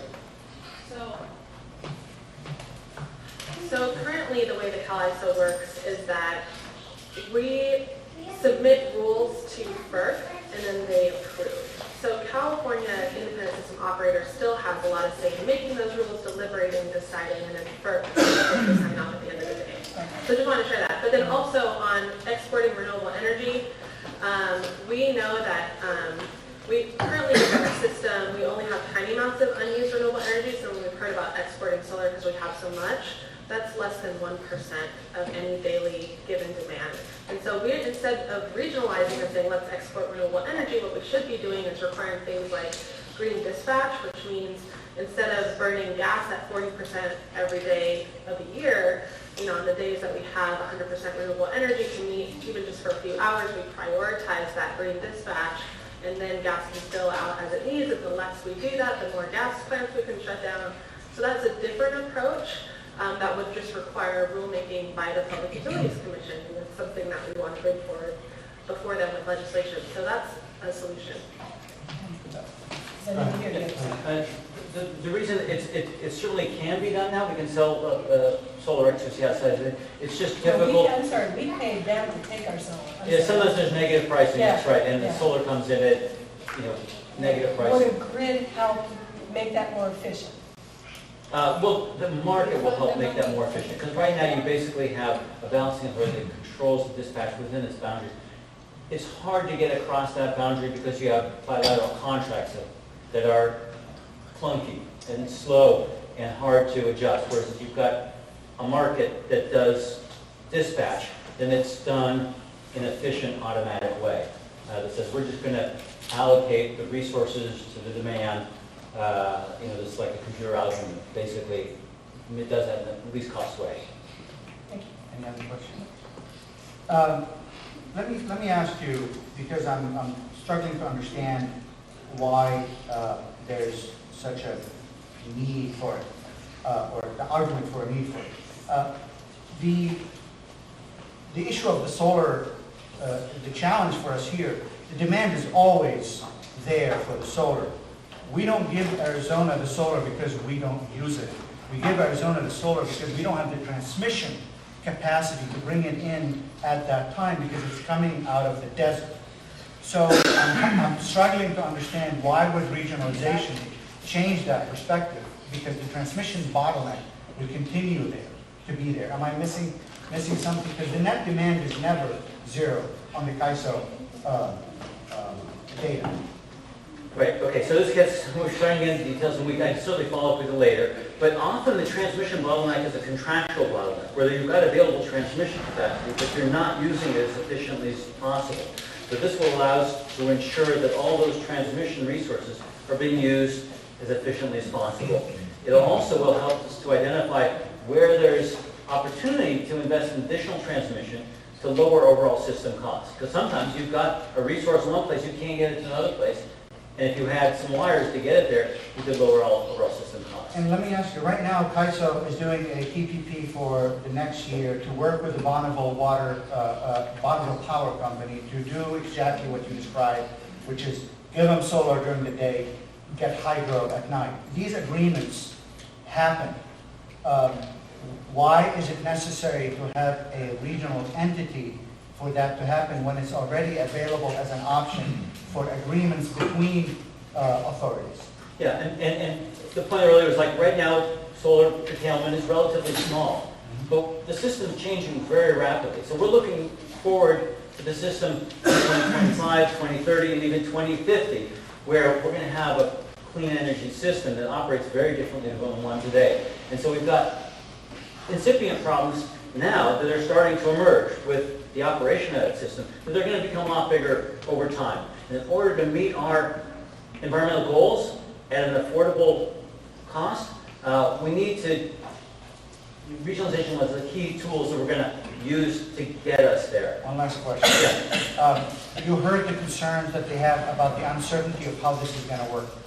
Would your organization be open to the idea of having a study that gets done with a report to go to the legislators to provide additional information on how other regional authorities are working, what the challenges are, what the risks are, so that there's better information to address the concern about the lack of certainty? Well, we're certainly in support of that, but that study was done years ago. So SB 350 was a bill that was passed 2016, I think, and that mandated a study of the costs and benefits and opportunities for a regional grid, so that there's a big study that found $1 to $1.5 billion a year in savings for California consumers from a regional grid. There was also an extensive study done by Yale School of Law looking at the legal issues and risks associated with it. So I can provide those resources. If that did those address the concerns that you've laid out? Our position is that that study is flawed and used a lot of basically, CAISO claims that over $1 billion in savings to California ratepayers, and that study was done a few years ago, as he mentioned. But TURN, which is the Utility Reform Network, Sierra Club, and other organizations such as mine have found that the study used outdated and flawed assumptions, and this includes pricing for California solar that is double today's market prices, 2030 battery pricing that is higher than prices which are already being used today. So when just looking at costs, I mean, CAISO has done this before when looking at whether or not they wanted to shut down the Puente power plant, Oxnard, is just do renewables meet our needs equally like gas? I mean, this is kind of some of the similar tactics that are used and why we would want another study. Thank you. I'm done. Andrew? I'm going to have a few questions and a couple of points, and whoever's best, or if you both want to answer, is fine. I was under the impression, if I can go back to my gray matter, that under our current arrangement, and while under FERC, that FERC or the federal and other Department of Energy or someone else challenged California's authority to determine its, I guess, energy purchases. They I believe, sued California, to which California won. Am I remembering at least pseudo correctly, that while under FERC, we have won a legal case allowing us to determine our grid and where our energy is coming from? So this was after the Enron crisis in the early 2000s, and we went to the federal government and we asked them for support, and there was a legal suit over whose authority was it to really bail out California. And the lawsuit settled, California won a lawsuit against FERC in 2004 to claw back some of their control from the federal government so that the state can better control and regulate our own electric grid to avoid, price manipulation, transmission line manipulation, and the like. And we established a California independent system operator after that huge debacle that cost billions of dollars for the state and millions of people lost their energy. And then, let's see. Yeah, so with this regional grid operator, we'd basically be giving our authority back to FERC, which we fought so hard to dismantle. Thank you. I am personally for the concept of regionalization. I think smaller. I think the idea is sound in the long term. I just don't think this is particularly the path. And I echo some of Isam's comments about the study. The fact that no one can walk in and say A, B, C, D, and E, and F happen with this bill means that some additional work, I believe, needs to take place. Some additional study, whether it be with assumptions, whether it be studying, updating pricing, whatever it is. I want to have confidence, especially in this neighborhood, with that thing, that someone is going to tell me and our constituents that this bill doesn't cede control in any way. And the fact is, we can't do that. We don't know the makeup of the new governing board. I find it laughable that we would assume, because we're California, that being a member on a board with states whose economy, jobs, and ultimately their elected officials rely on the fossil fuel industry, why joining this new regional board they would somehow change their tune. That is, to me, highly illogical. Their states are tied from top to bottom in fossil fuels. Well, I'd like to believe people will come on board. I think it's just not realistic. So I would like to comment on that particular observation from both, and then I just have one or two easier questions and I'll be done. Sure. So a couple things. One, to be clear, we're under the jurisdiction of FERC now. This doesn't change that in any way. To the extent that FERC says you have to do something now, CAISO is responsive to that. They are under the jurisdiction of FERC. There's no question. All we have is the ability to appoint the board members. They're under the jurisdiction of FERC. This would give up that authority to appoint the board members. Other states would not be on the board. There's a states committee that's purely advisory. And so the states would all be represented, any state that joined would be advisory to the board, but the board would not be representative of political interest. Second of all, AB 830 puts into statute protections that don't exist now. So right now, we have 5 board members, and we depend on them to protect California's interests to the extent that they can, given FERC jurisdiction. AB 830 puts into statute, into law, protections that don't currently exist and ensure that California's laws and policies and interests are protected. And if they're not, under a future regional ISO, we would pull out. That's the requirement of AB 813. That's not the case now. So AB 813 actually provides additional legal protections that don't exist now.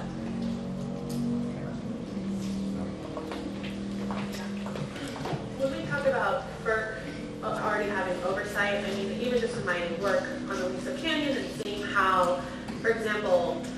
all the state agencies have worked together to better manage the electric grid or better manage the gas system. These rules have always been proposed with political interest in mind for Californians to meet certain objectives, whether it's clean energy or keeping the lease of pending closed or use as a last resort. And the California Independent System Operator basically tells FERC what rules they want to adopt, and FERC gives them the leeway. I mean, it's not like we're under FERC's jurisdiction, so everything is handed down from on high. It's very much a local control issue, and we propose rules and guidelines to make electricity flow better, this and that. You know, so anyway, just to point out that issue, and that's all I have to say. Stay the mic, please, because I'll just have you go first. This is a quick one, and whether you want to answer or not. It seems we have a much better partner in Washington and Oregon, and that an even smaller regionalized or a more regionalized grid between California, Oregon, and Washington might also be a better move for California, selfishly speaking, for California's interests. That's what I was talking about. Yes. Yeah. So I don't know you can comment on that, but I want to throw that out there.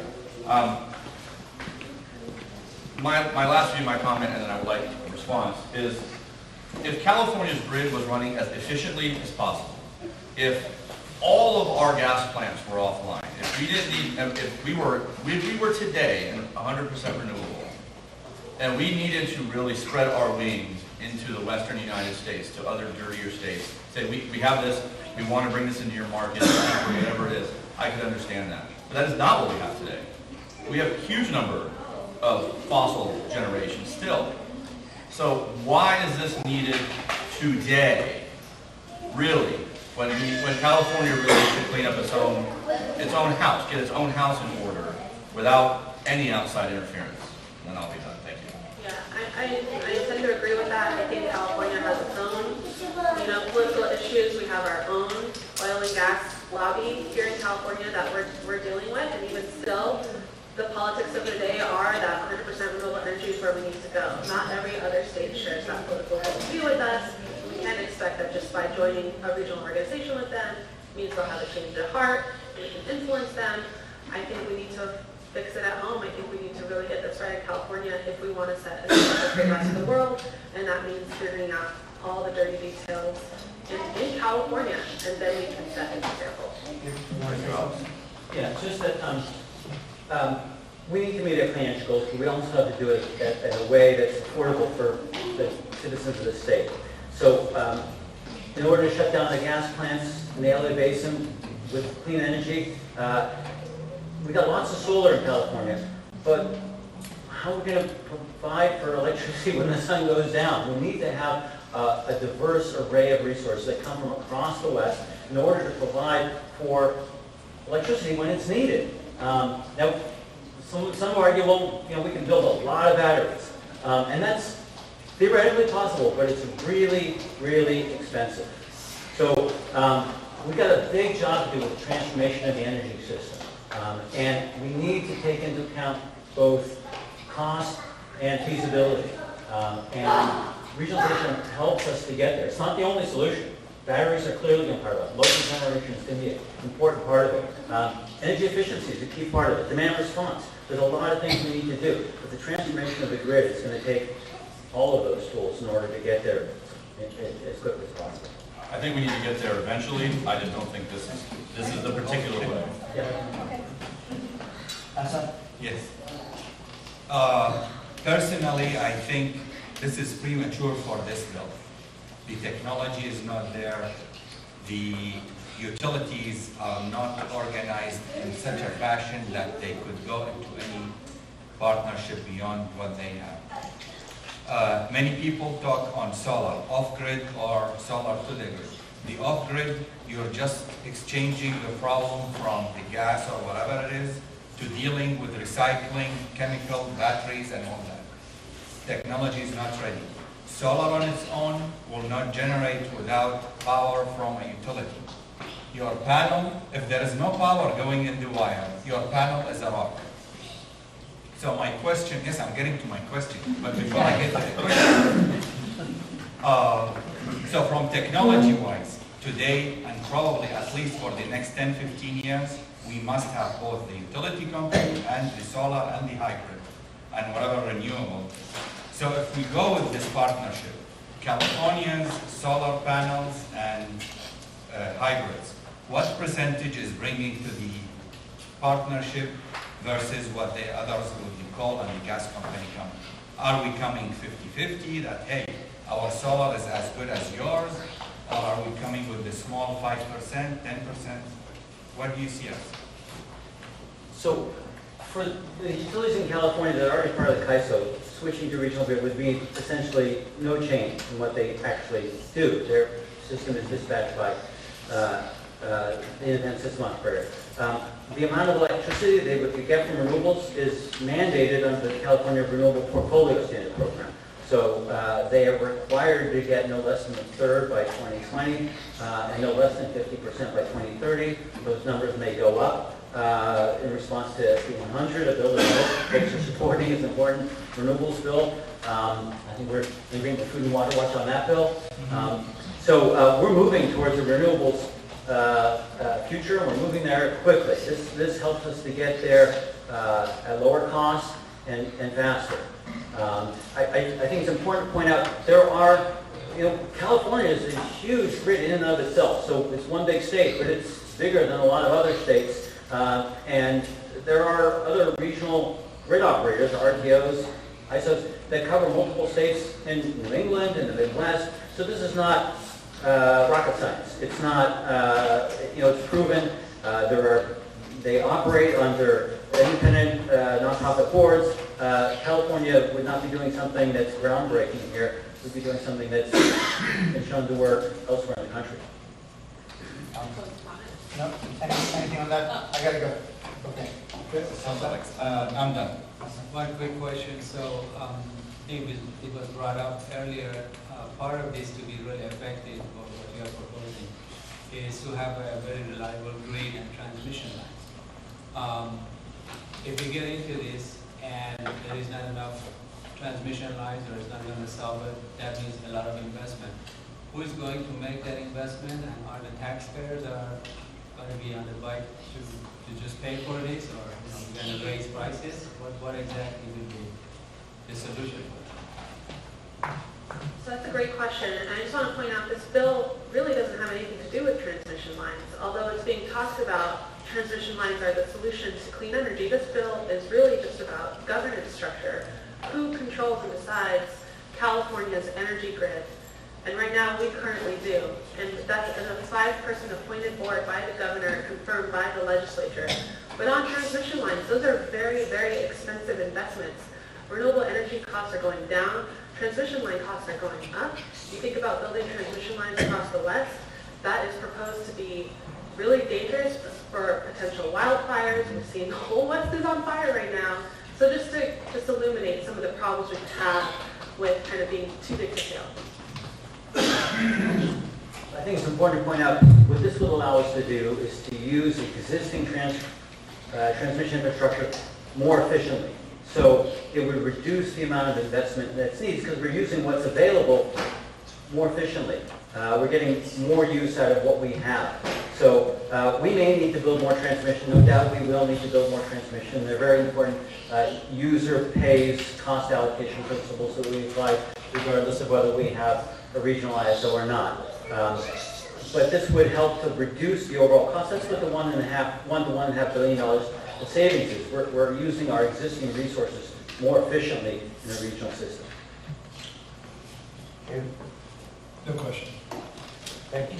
Yeah, what I'd like to know what the fiscal impact is to the ratepayers and the taxpayers. Is there a number that anyone has even thought about, whether it be a savings or an expense? I'm sorry. Oh, I'm sorry. I've never been accused of being soft-spoken. I was wondering what the fiscal impact is to the ratepayers or the taxpayers, whether it will save them money or whether it will cost them money. What's the overall price tag? And the estimate from the study was $1 to $1.5 billion in savings to California consumers per year by 2030. That's the estimated savings. And it comes from using lower cost resources, access to lower cost resources, and using transmission generation resources more efficiently. Okay, and I'd just like to point out, because on the last ballot, there was a proposition, environmental proposition, and I think it's really important that we know the fiscal impact of every bill that's being written, because I don't think the people who voted for it realized it was a $4 to $5 billion tax increase that the next generation is going to have to pay. And that's all. I agree. Alice, would you like to respond? Yeah. Just as I mentioned earlier, the $1.5 billion in savings that the CalISO had in their report, analysts have shown that that's based on flawed assumptions of solar and battery costs that are really way too high for the current market price. So we question that savings, and we actually think increasing our dependence on transmission lines from other states is going to cost us more money in the long run.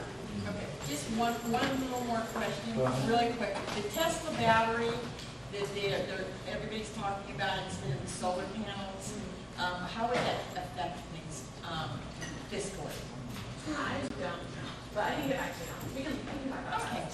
If you have a question? You do, just to go off with Vicky's question, you're saying 2030, we're looking at savings, but we're looking at a decade ahead of that. What are we looking at paying in between that? So the costs ramp up. Of course. From versus the cost versus the savings, how much are we in the hole? Well, that's the net savings. So that's the net benefit. Starting in 2030. By 2030, it ramps up to then. So it's a lower number starting. It depends on, of course, when the system starts and who joins. So what the government's change would do would make an organization that other states, other utilities would be able to join, but it would be their choice as to when to join. So it's really a question of who joins when, and then the study, you've got to do a scenario when you study, because this is a hypothetical that you're looking at. The study assumed full integration of the West by 2030, and that was the savings level in 2030. But the savings ramped up till then, so it was a lower level of savings starting in, I think, 2020 was the scenario, the time period over which the study was done. I hope that's helpful. Are we good?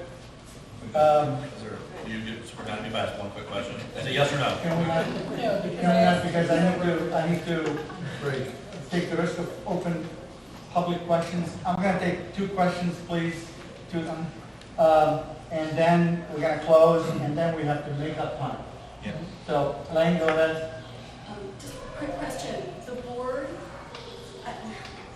how long are their contracts? For example, how do we know,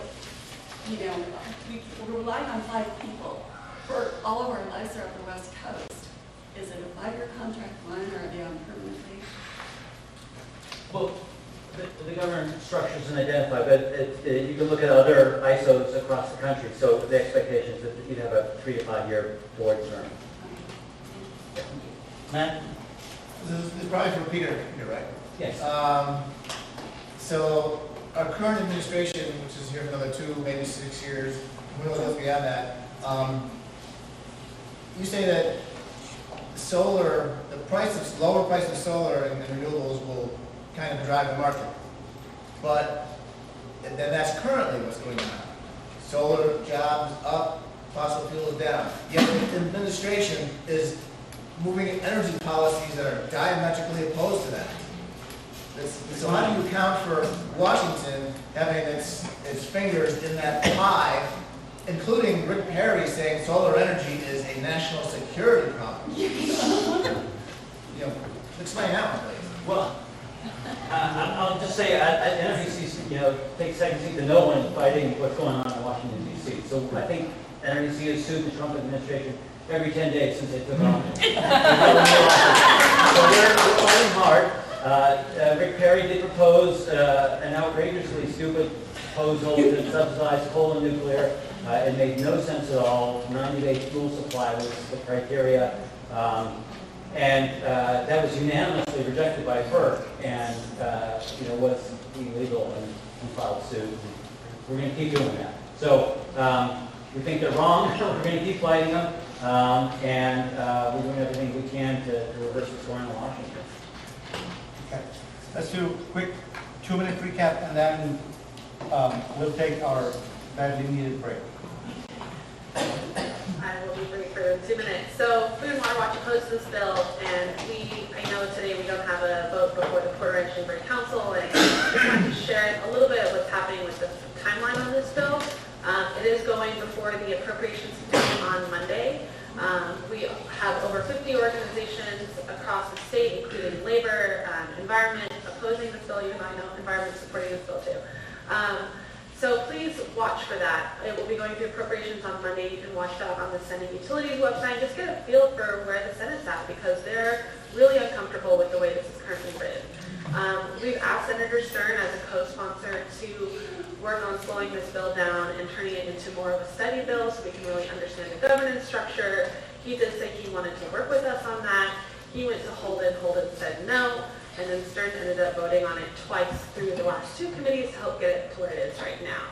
So we're really calling on him to, you know, if people really aren't satisfied with the outcome of this, which they currently aren't, people think appropriations is the last shot for good amendments that make sense and make everyone feel more comfortable, then we want him to vote no.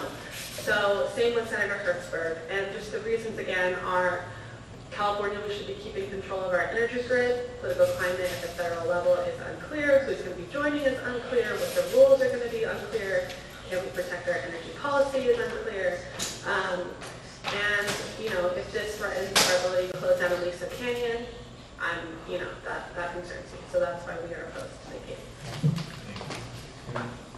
And I'll take less than my 2 minutes. I'll just say that, yeah, the bills and Senate appropriations, their amendment was recently taken that helped address, provide additional protections against certain policies that might be inconsistent with California's goals.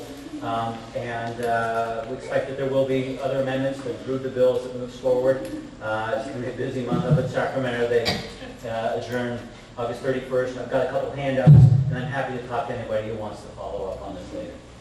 Thank you for the opportunity. Thank you. Thank you.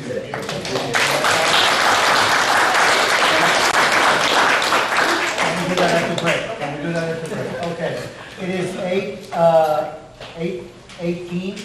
We are 20 minutes behind schedule, so let's make it a 5-minute break, please. 5. All right.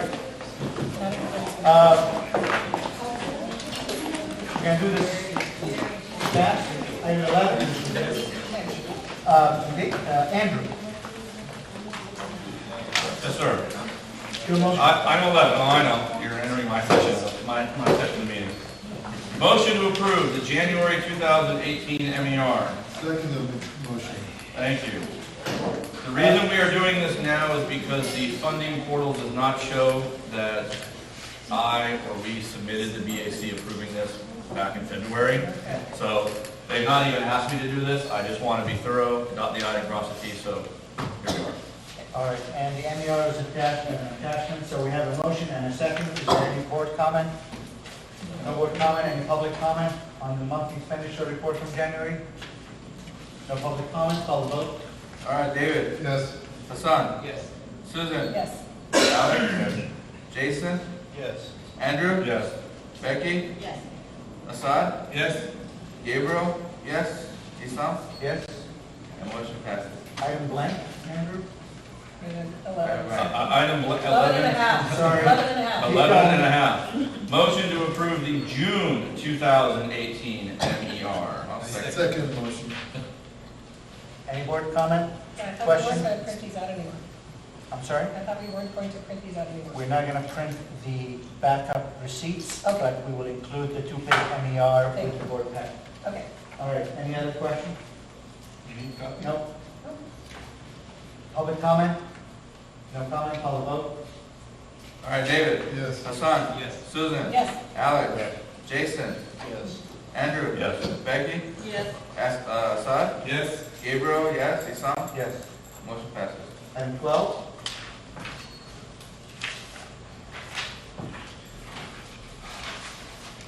Item 12, the treasurer's report.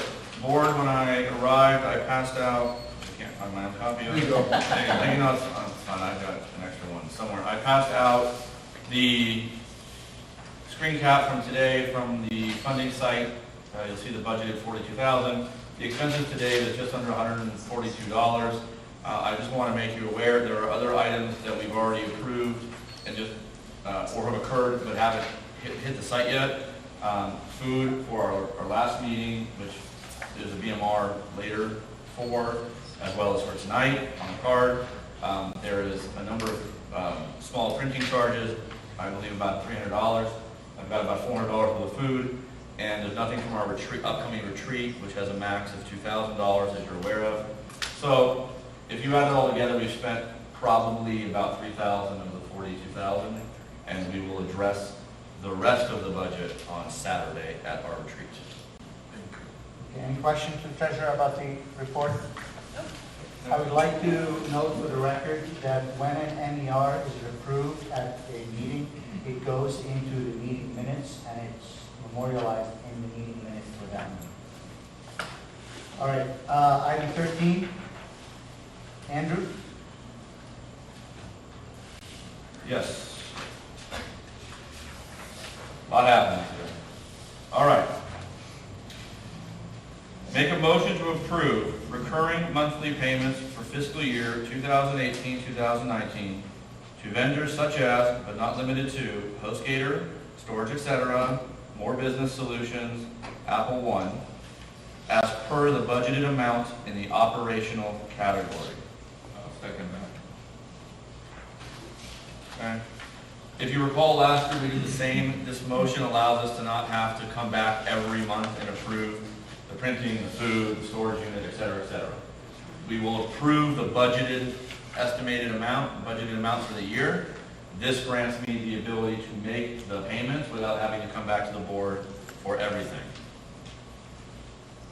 As a comment on that, I'd like to clarify that the board will still see every month what those recurring payments were in the previous month as part of the MER. We'll have a chance to comment on them, approve them, vote on that MER. So this is not a vote that these things would be paid and you'll never know what happens. You'll see it every month as it comes up on the MER. If we feel that we're paying too much for the storage, we bring it up at that month and we'll discuss changes, but that's where it is. It's important to recognize that. So we have a motion? Yes, sir. Do we have a second? Yeah, I second. You second. Board comments, questions? Okay, public comments, questions? Yes, James? Oh, man, this is Any so comment? topic. I was just thinking, you guys are amazing. That is never on topic. You were thinking that. So that's very on topic. Yeah, I had to say it though. Thank you. God bless you guys. All right, call the vote? All right, David? Yes. Hassan? Yes. Susan? Yes. Alex? Jason? Yes. Andrew? Yes.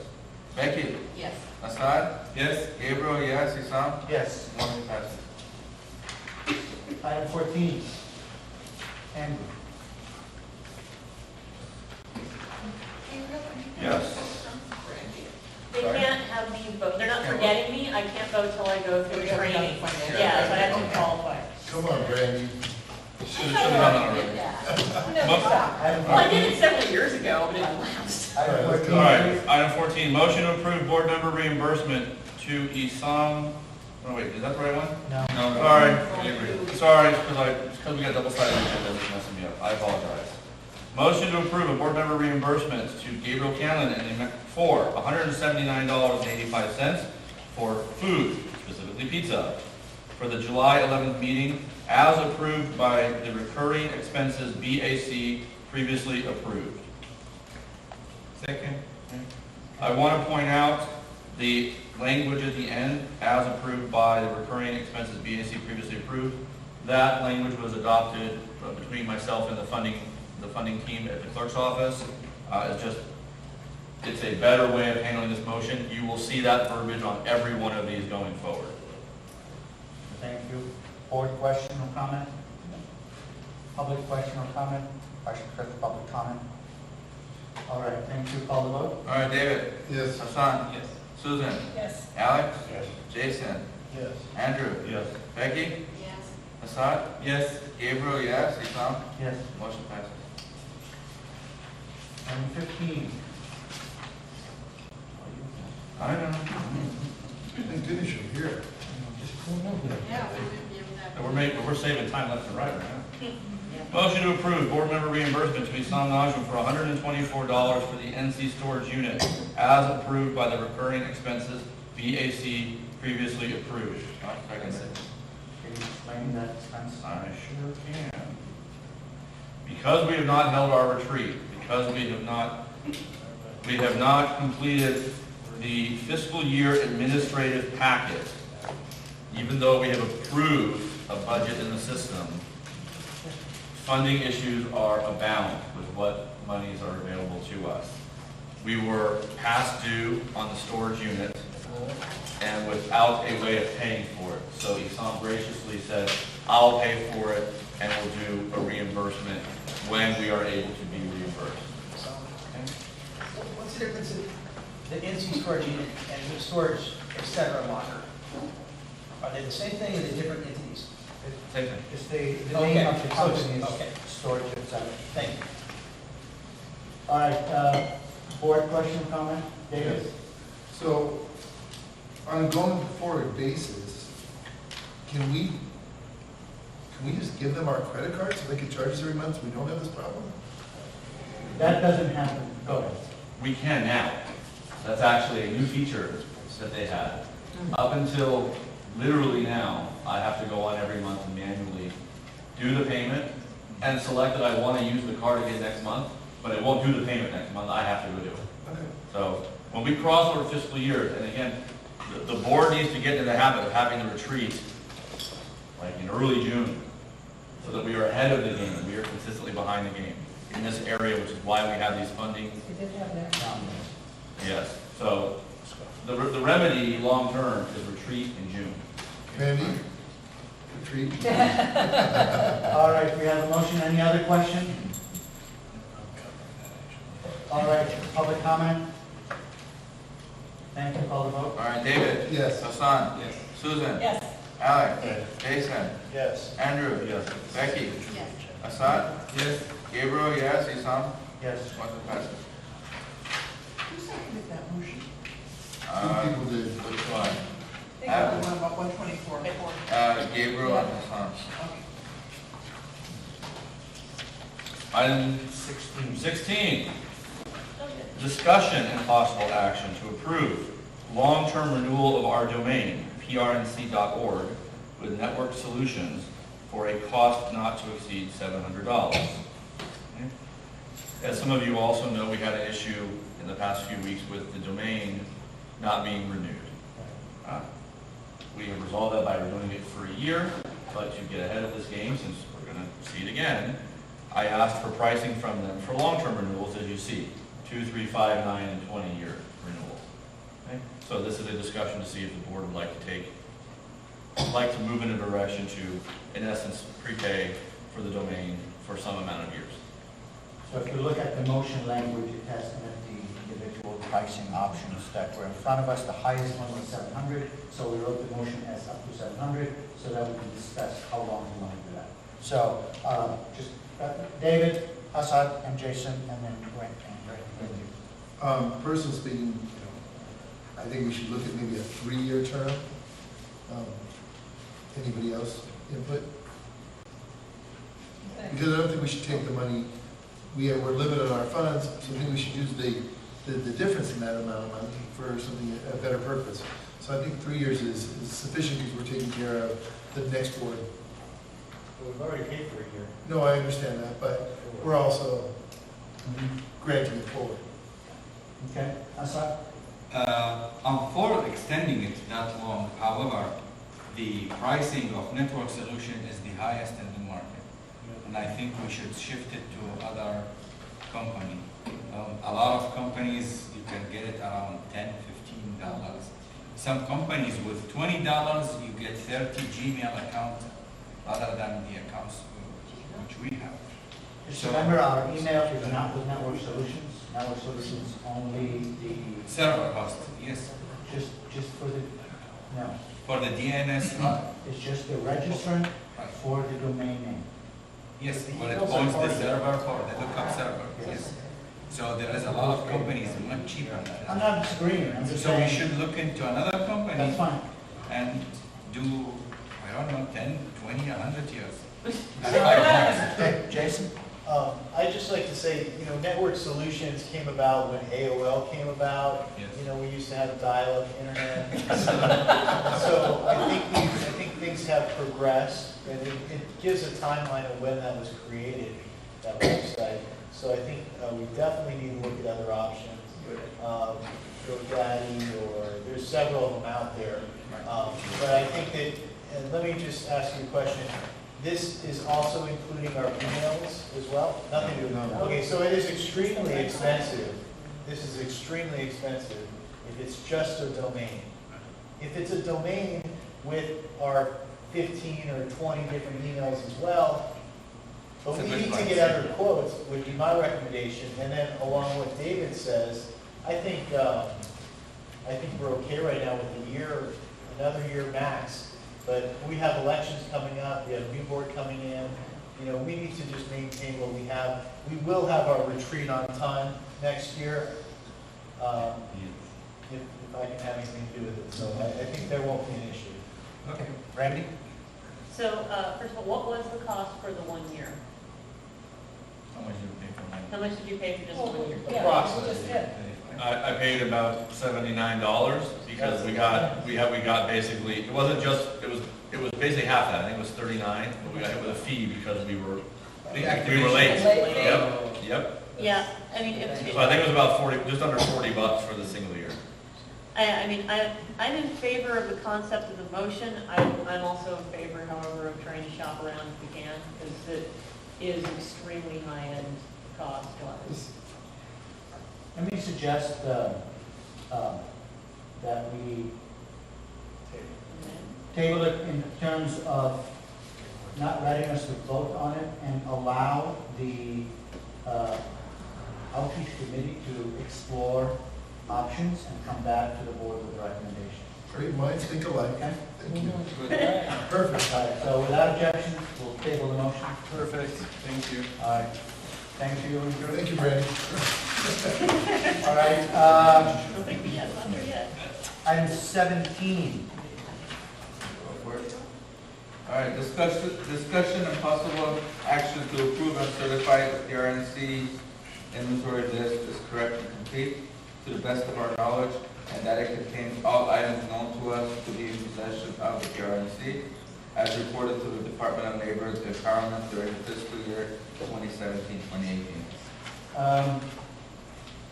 We need to make an amendment to this because Susan identified a number of items that are not on the list.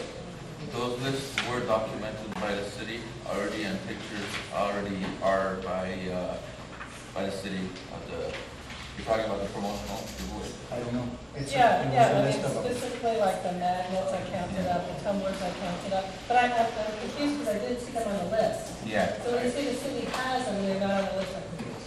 Gotcha. I'm not sure why they did not put it on the list originally, but they did take pictures on all the original paperwork. Okay. We can always add them to be safe. That's not a problem. But those are pre-items prior to the June cutoff. And we are behind the eight ball on this one, so let's just Okay. proceed with We'll it. just add them. That is, So if there any, because there's a change on here, what were you saying we're gonna? There's a change? Yeah, on the, I guess it's the third page where you put the signs, metro funded by Okay. signs. So almost all of them are stolen away.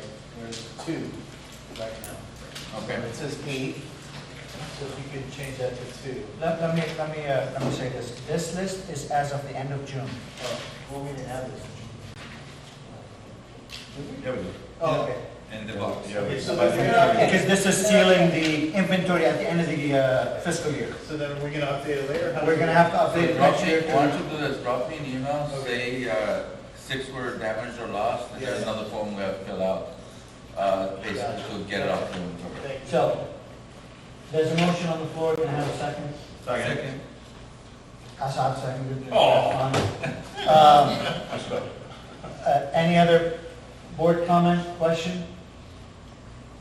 Public comment? All right, call the vote. All right, David, Yes. Hassan, Yes. Susan, Yes. Alex, Yes. Jason, Yes. Andrew, Yes. Becky, Yes. Assad, Yes. Gabriel, yes, Isam, Yes. motion passes. All right, item 18 is mine. This is an election worksheet form that was acquired from the city clerk's office.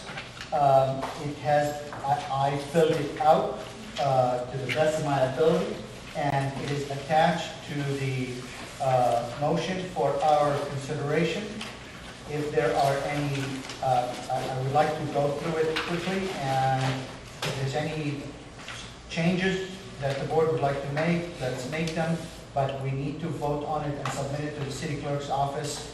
It was due already end of, well, it was due August 1st, and they were gracious to extend us till after this meeting so we can vote on it. The critical things that on it that are really kind of relevant for discussion, at least as I see them, I have to put a start time and end time.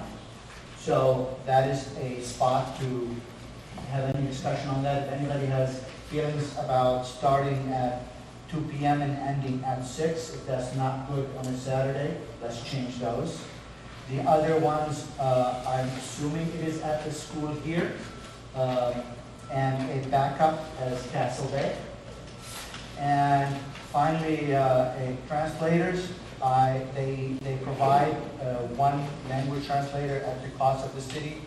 We would incur more for others. I put in Korean on it, and if the board wants to add another language or to vote to change that language, that's obviously on the table.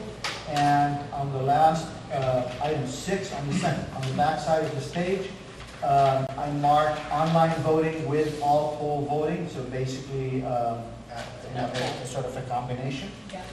And that's it. I said we would not allocate 5,000 or more towards the cost of implementation. I assume that is on the table due to discussion. But beyond that, we need to identify any changes, accept them, vote them up or down, and then put the vote count at the last section, and I will submit it electronically. So, Asad. Question. Yes. Item 2.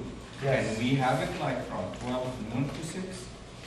And this way maximize it to 6 hours? we can have it from midnight to 3 a.m. I don't care. I'm just saying, It's you're a suggestion. proposing, no, Yeah, proposing. you're proposing a change to 12 noon to 6. 12 to 6. Yes. Okay. I Any other comments on that I'd rather time? have like 8 to 12, or 8 to whatever. It's 6 hours max. I'm Yes. saying. Sorry. So 8 to 2 you Yeah, No. not too early. 8 to 2 is too early for a lot of people on Okay. Saturday. Can somebody refresh our memory as to what the time was at our last election? Yeah. I think it was I 10. think it was 8 to 1. 8 a.m.? And I don't think, Yeah, and Done I by don't, afternoon. and I don't think we Saturdays, had a lot very of much. people get up early People get up because early. they got stuff to do and they want to get it over with. Just remember, it is staffed by Dunn, so they have to come up and get things set up before anything starts, so what, Okay, those are no, whatever time you want. I mean, I do remember, I don't remember the exact time it was last year, but I remember I was cranky. Uh-oh. I don't care. I just want the time to put on the sheet. Jasmine, what's the most common time in other neighborhood councils? Honestly, it's so varied. Okay. It really depends on the community. I would consider, what day of the week is it? Saturday. Okay, so, What do you like better? How's that? We're between like, 12 to personally, 6 from or what 8. I've seen from election turnout, the ones who are like right in the middle, 10 to 4? like the 10 to 4 block or 10 to 8:43 6, to gets like 10:43. the most turnout. Oh, That's being a week. 10 to 4. So 10 to 4? 10 to 4 everywhere? That's too long. Too long? That's 6 6 hours. 6 hours. 6 hours. 10 to 4? What's the difference? A number? 10 to 4. 10 to 4. 10 to 4? 10 to 4. 10 to 4. 10 to 4, good buddy. All right. Put it down, 10 a.m. a.m., yes, thank you, to 4 p.m. I'm on number 6, if you I was going to go there too, but I'll yield the floor. All right. I'm sorry? Are we moving on to the next? To number 3, Number three. block 3, anything on block 3 in terms of location? Yes. Anything on block 4? I have a question. Yes? What is the Spanish-speaking population in this area? I know a lot of others, we had to have Spanish. Armenians more than Spanish. The largest non-English block is Korean block. I mean, after Korean, is there a I large don't other? answer. No? I honestly don't know. It's not a large number. Okay. So any change to item 4, anybody wants to ask for? Okay, item 5. We just have it to be named election committee chair. And I'm Is it go to the outreach? secondary contact, okay. We're discussing that at the retreat. Item 6, yes, Okay, so from the way this reads, it sounds like, well, my number one concern is with online voting and the verification process. I'm a little, very concerned about that. I don't know anything about it, how it works, so I'm very uncomfortable with the way this is written. Jasmine. I would prefer to have, but let me just let them finish, please. I prefer to have at-poll voting only, is my preference at this point in time. And the second concern is the cost, because it seems the way this reads, that there's a cost that may be somewhere in the neighborhood of $5,000. And I think we have to be very careful with the way we spend our money. And that we're subservient to the taxpayer and the way we spend money. And if it's going to cost substantially more to include online voting, I think we should proceed very cautiously. And I think at-poll voting is it is what I think makes the most sense. But I'd like to hear more about Jasmine, can the you step up verification and process. tell us a little more about this issue, because I'm sure Cost. the commissioners, and there's a lot of debate about the online voting system last time and what changes have been made, so please educate us. Yeah, thank you for your comments. Would you come up closer, please? I would love Thank you. to. Yeah, thank you for your comments. A lot of folks have similar concerns citywide. So I just wanted to point out that online voting hasn't even been funded yet. We don't know if it will be. This is not binding if you chose to select it. It's more of a way to like gather interest, but there is the cost associated with it. And it's in that range. 5,000 range? Yeah, well, or it's more like, would you be willing to do that? But Again, they it's- came up with a number, and the number they came up with was 5,000. Right. Just for the online? But with online voting, so if it did get funded, and if it did go through, which are very big ifs, especially it's August 8th and, Yeah. you know, the clock is ticking. If it did get funded, if it did go through, and if you did still want to have it, even if, like, let's say you chose online voting, and then it didn't, or it did pass, and then the clerk came back and said, are you sure? And you guys said yes. You would still have paper voting available the day of, so you're not disenfranchising anybody who can't get online. Jasmine, Yes. to be specific, the cost of this, there's no even option of saying, okay, those that selected online voting, we will bill their account X thousands of dollars because they chose the online voting. Is that Are we gonna- correct? Out of the 42? No, it doesn't work like that. Well, that's the concern. Right, so that's, She said we could change our mind later. yeah. They're wanting to know, A, would you want online voting? And if you did, would you want it even if you had to spend that much? And so that's what they're trying to figure out, because if you got yes, but no, I don't want to pay that much, then maybe, I don't know what they're thinking, I didn't come up with that form, but maybe it would be like, okay, a lot of folks do want it, but we need to figure out a way to subsidize it if they're gonna have, you know, Or the city based has on to the decide how feedback. to fund it if they want to keep it on. Right. Based on feedback, yeah. Okay, so can I, since I brought this up, Go ahead. can I just elaborate? So is it possible to fill this form out to tell them that we would love to have online voting if we didn't have to pay for it? How would we fill this out? That's how we filled it out That's already. how we did it. You said no. Because you said you would pay up to 5,000. No, It asked a question and I crossed no. It's no. Yeah. Yeah, we don't say. Yeah. So this is saying, okay, We're saying no. we won't pay for it. We won't pay Do for it? it. Okay, We're so I'm saying on no. that. Yeah. And then, you answer my question about verification? How do they verify online voters? The way we verify, okay, I'll speak about the past, because I don't know if the vendor is changing or if the vendor's policy has changed. Okay. But in person, the way that we verify it is the same way we do it on paper. So Jason comes up to me and I'm looking, are you self-affirmation or documentation? I'm sorry? Are you self-affirmation or documentation? We don't know. For You don't have to answer that Yeah, we question. don't know. We don't know. For her method. I Can't think, tell a document, so you gotta definitely. Jasmine, I think. Just tell us how the online verification works. It depends, that's what I'm Oh, telling you okay. guys. Tell us So for for neighborhood councils that are self-affirmation, Uh-huh. which for some reason I feel that you are, I don't know, I don't have your bylaws in front of me. If you're self-affirmation, then I walk in, I'm Jasmine, and I affirm that I live here, I live down the street. No. And then we say, okay, so then your documentation, Yes, which means, documentation. I'm Jasmine, I live here, here's my DWP bill, Right, and yeah, here's my exactly, ID. yes. So I'm looking for two forms of verification, identity, that Jasmine is Jasmine, And and that you- Jasmine lives or works or Right. whatever in Porter Ranch. Right. When you do it online, it's the same way. You upload that verification, it gets looked at by a human, and then the file gets dumped, like it gets erased, no one's holding on to it.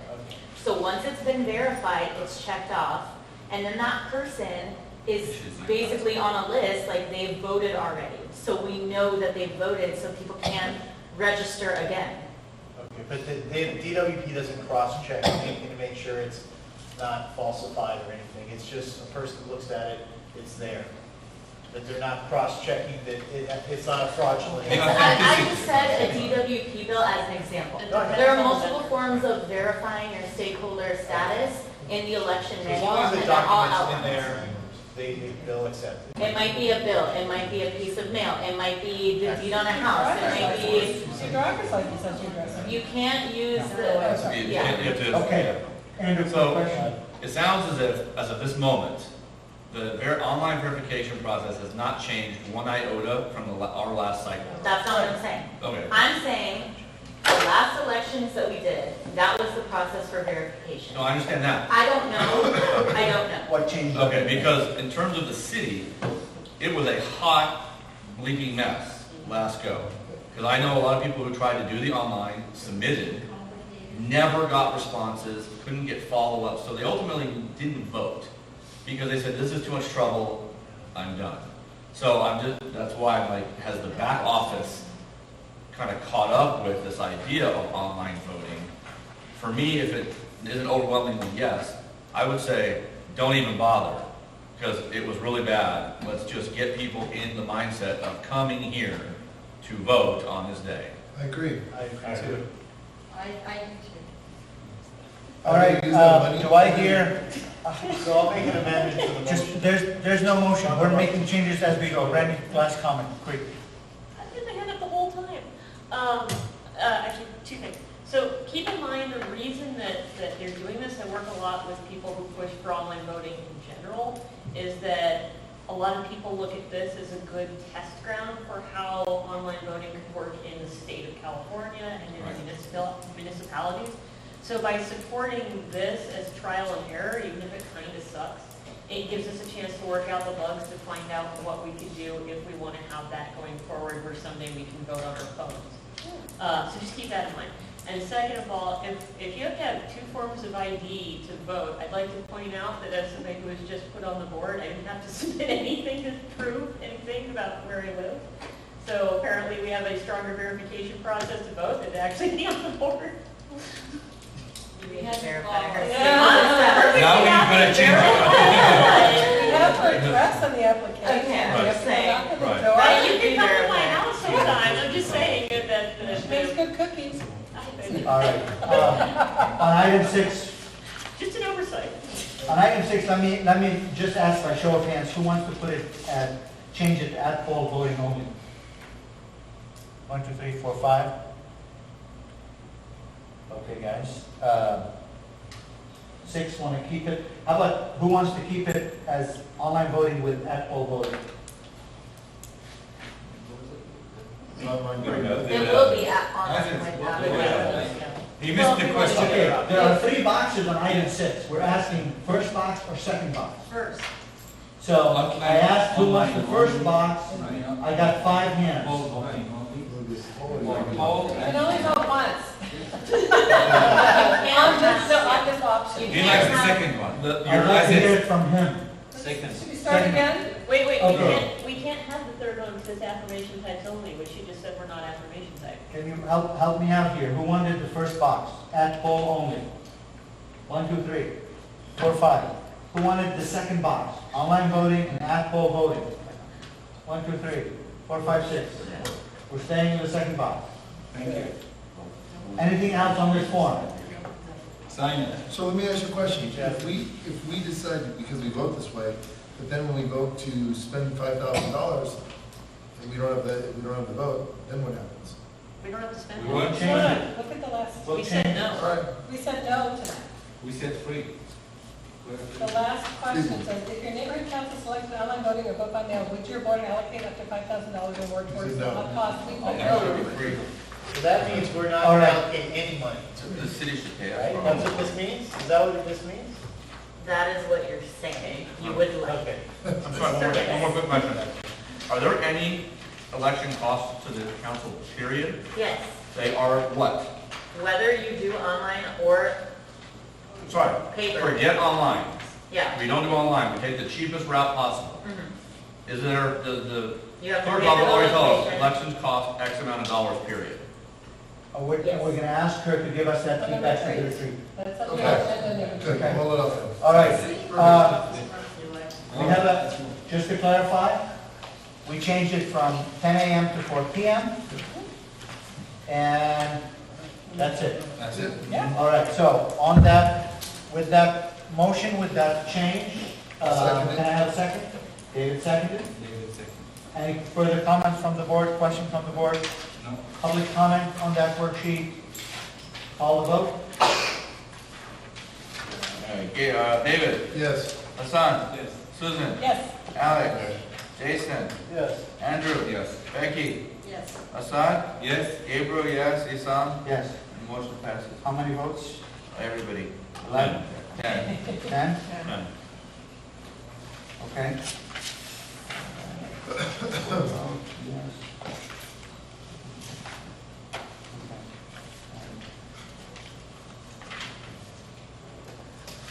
All right. Next item. Jason? We have to make it quick. It is 9:05. We'll be kicked out very soon. Where are we? Jason, 19? draft for the agenda for, No, that's 20. Sorry, 19, appointment of new committee chairs. sorry. I would like to ask our new board member to take on the outreach committee chairship. Yeah. All right, thank you. Item 20. 20, Jason, Okay. No, we don't have to vote. No, it's President. this is an President. opportunity, President. this is an opportunity for us to decide on the agenda for the retreat, before we get there, that's all.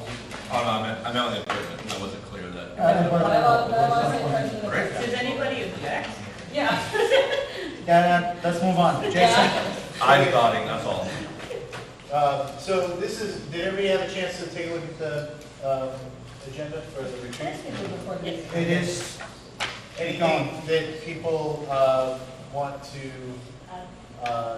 change, add? I know Andrew had mentioned the administrative packet. It's not mentioned by name in there, but there is the section for towards the bottom, budget discussion and allocation. Is that language?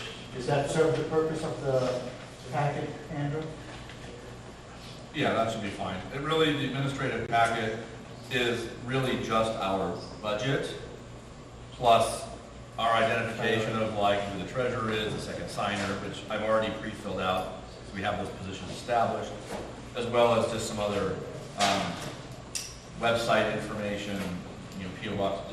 That's it. It's really about firming up the budget. So we don't need to add anything there. Okay. Any other comment on the agenda that someone needs to bring up? Yes, Fran?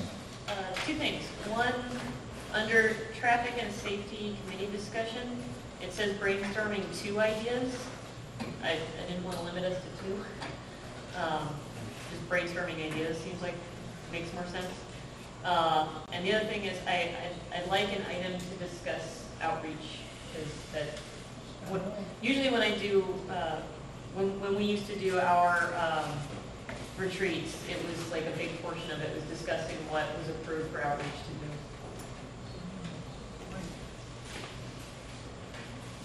Okay.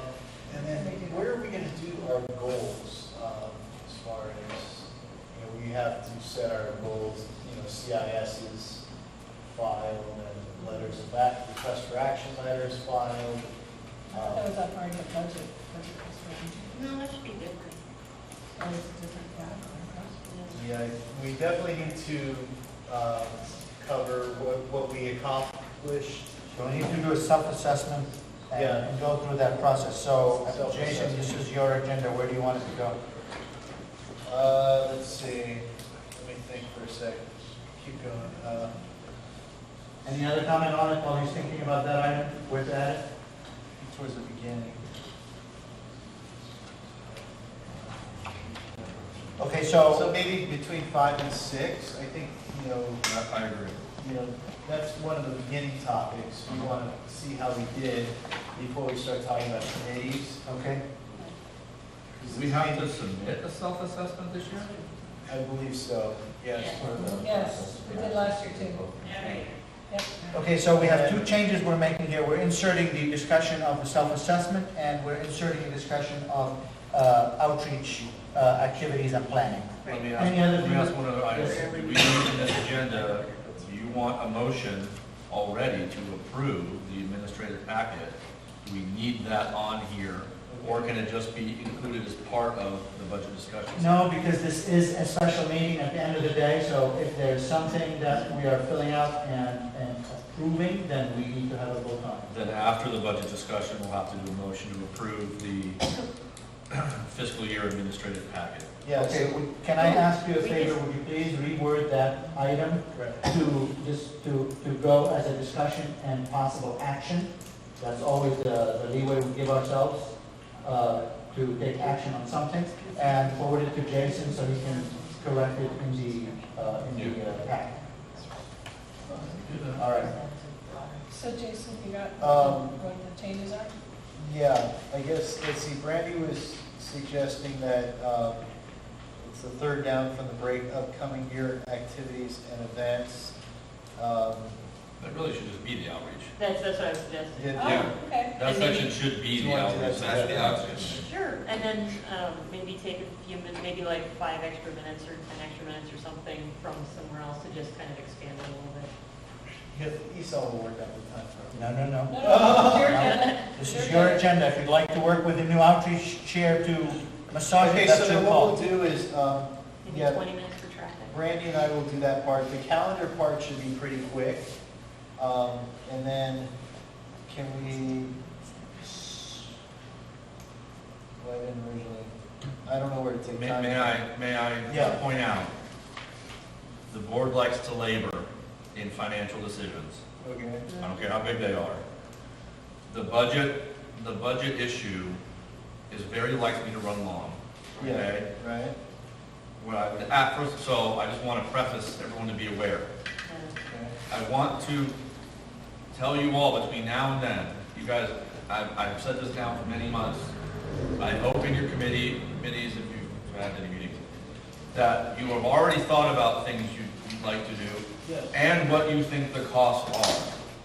When we get to my section, it really needs to be, the outreach committee is asking for X and Y, and safety is asking for X and Y, and so on and so on. And then we just need to literally say, hopefully quicker than slower, do we want to pick this item?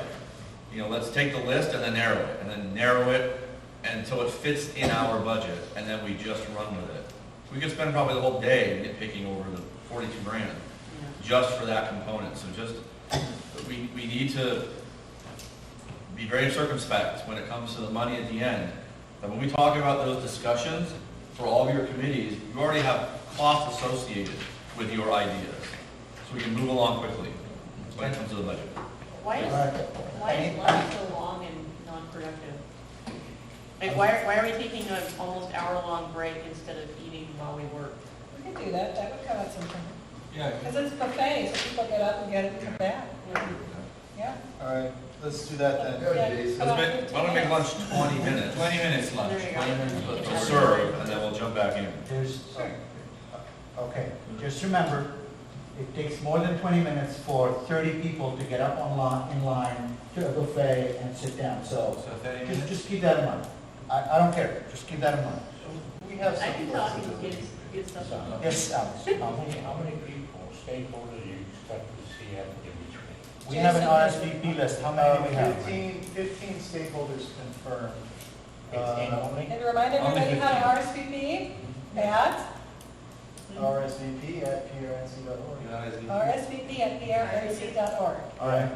So 15 plus board members. Yeah, plus we're looking at about 24 to 25 right now, RSVP. So we're I about, believe we budgeted for food for 30. 30. Yeah.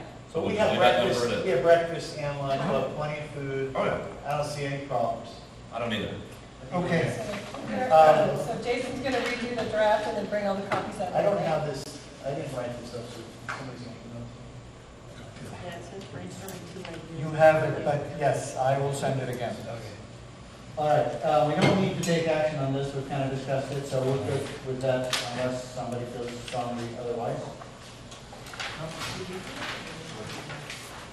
All right, without objection, meeting is adjourned. Wait,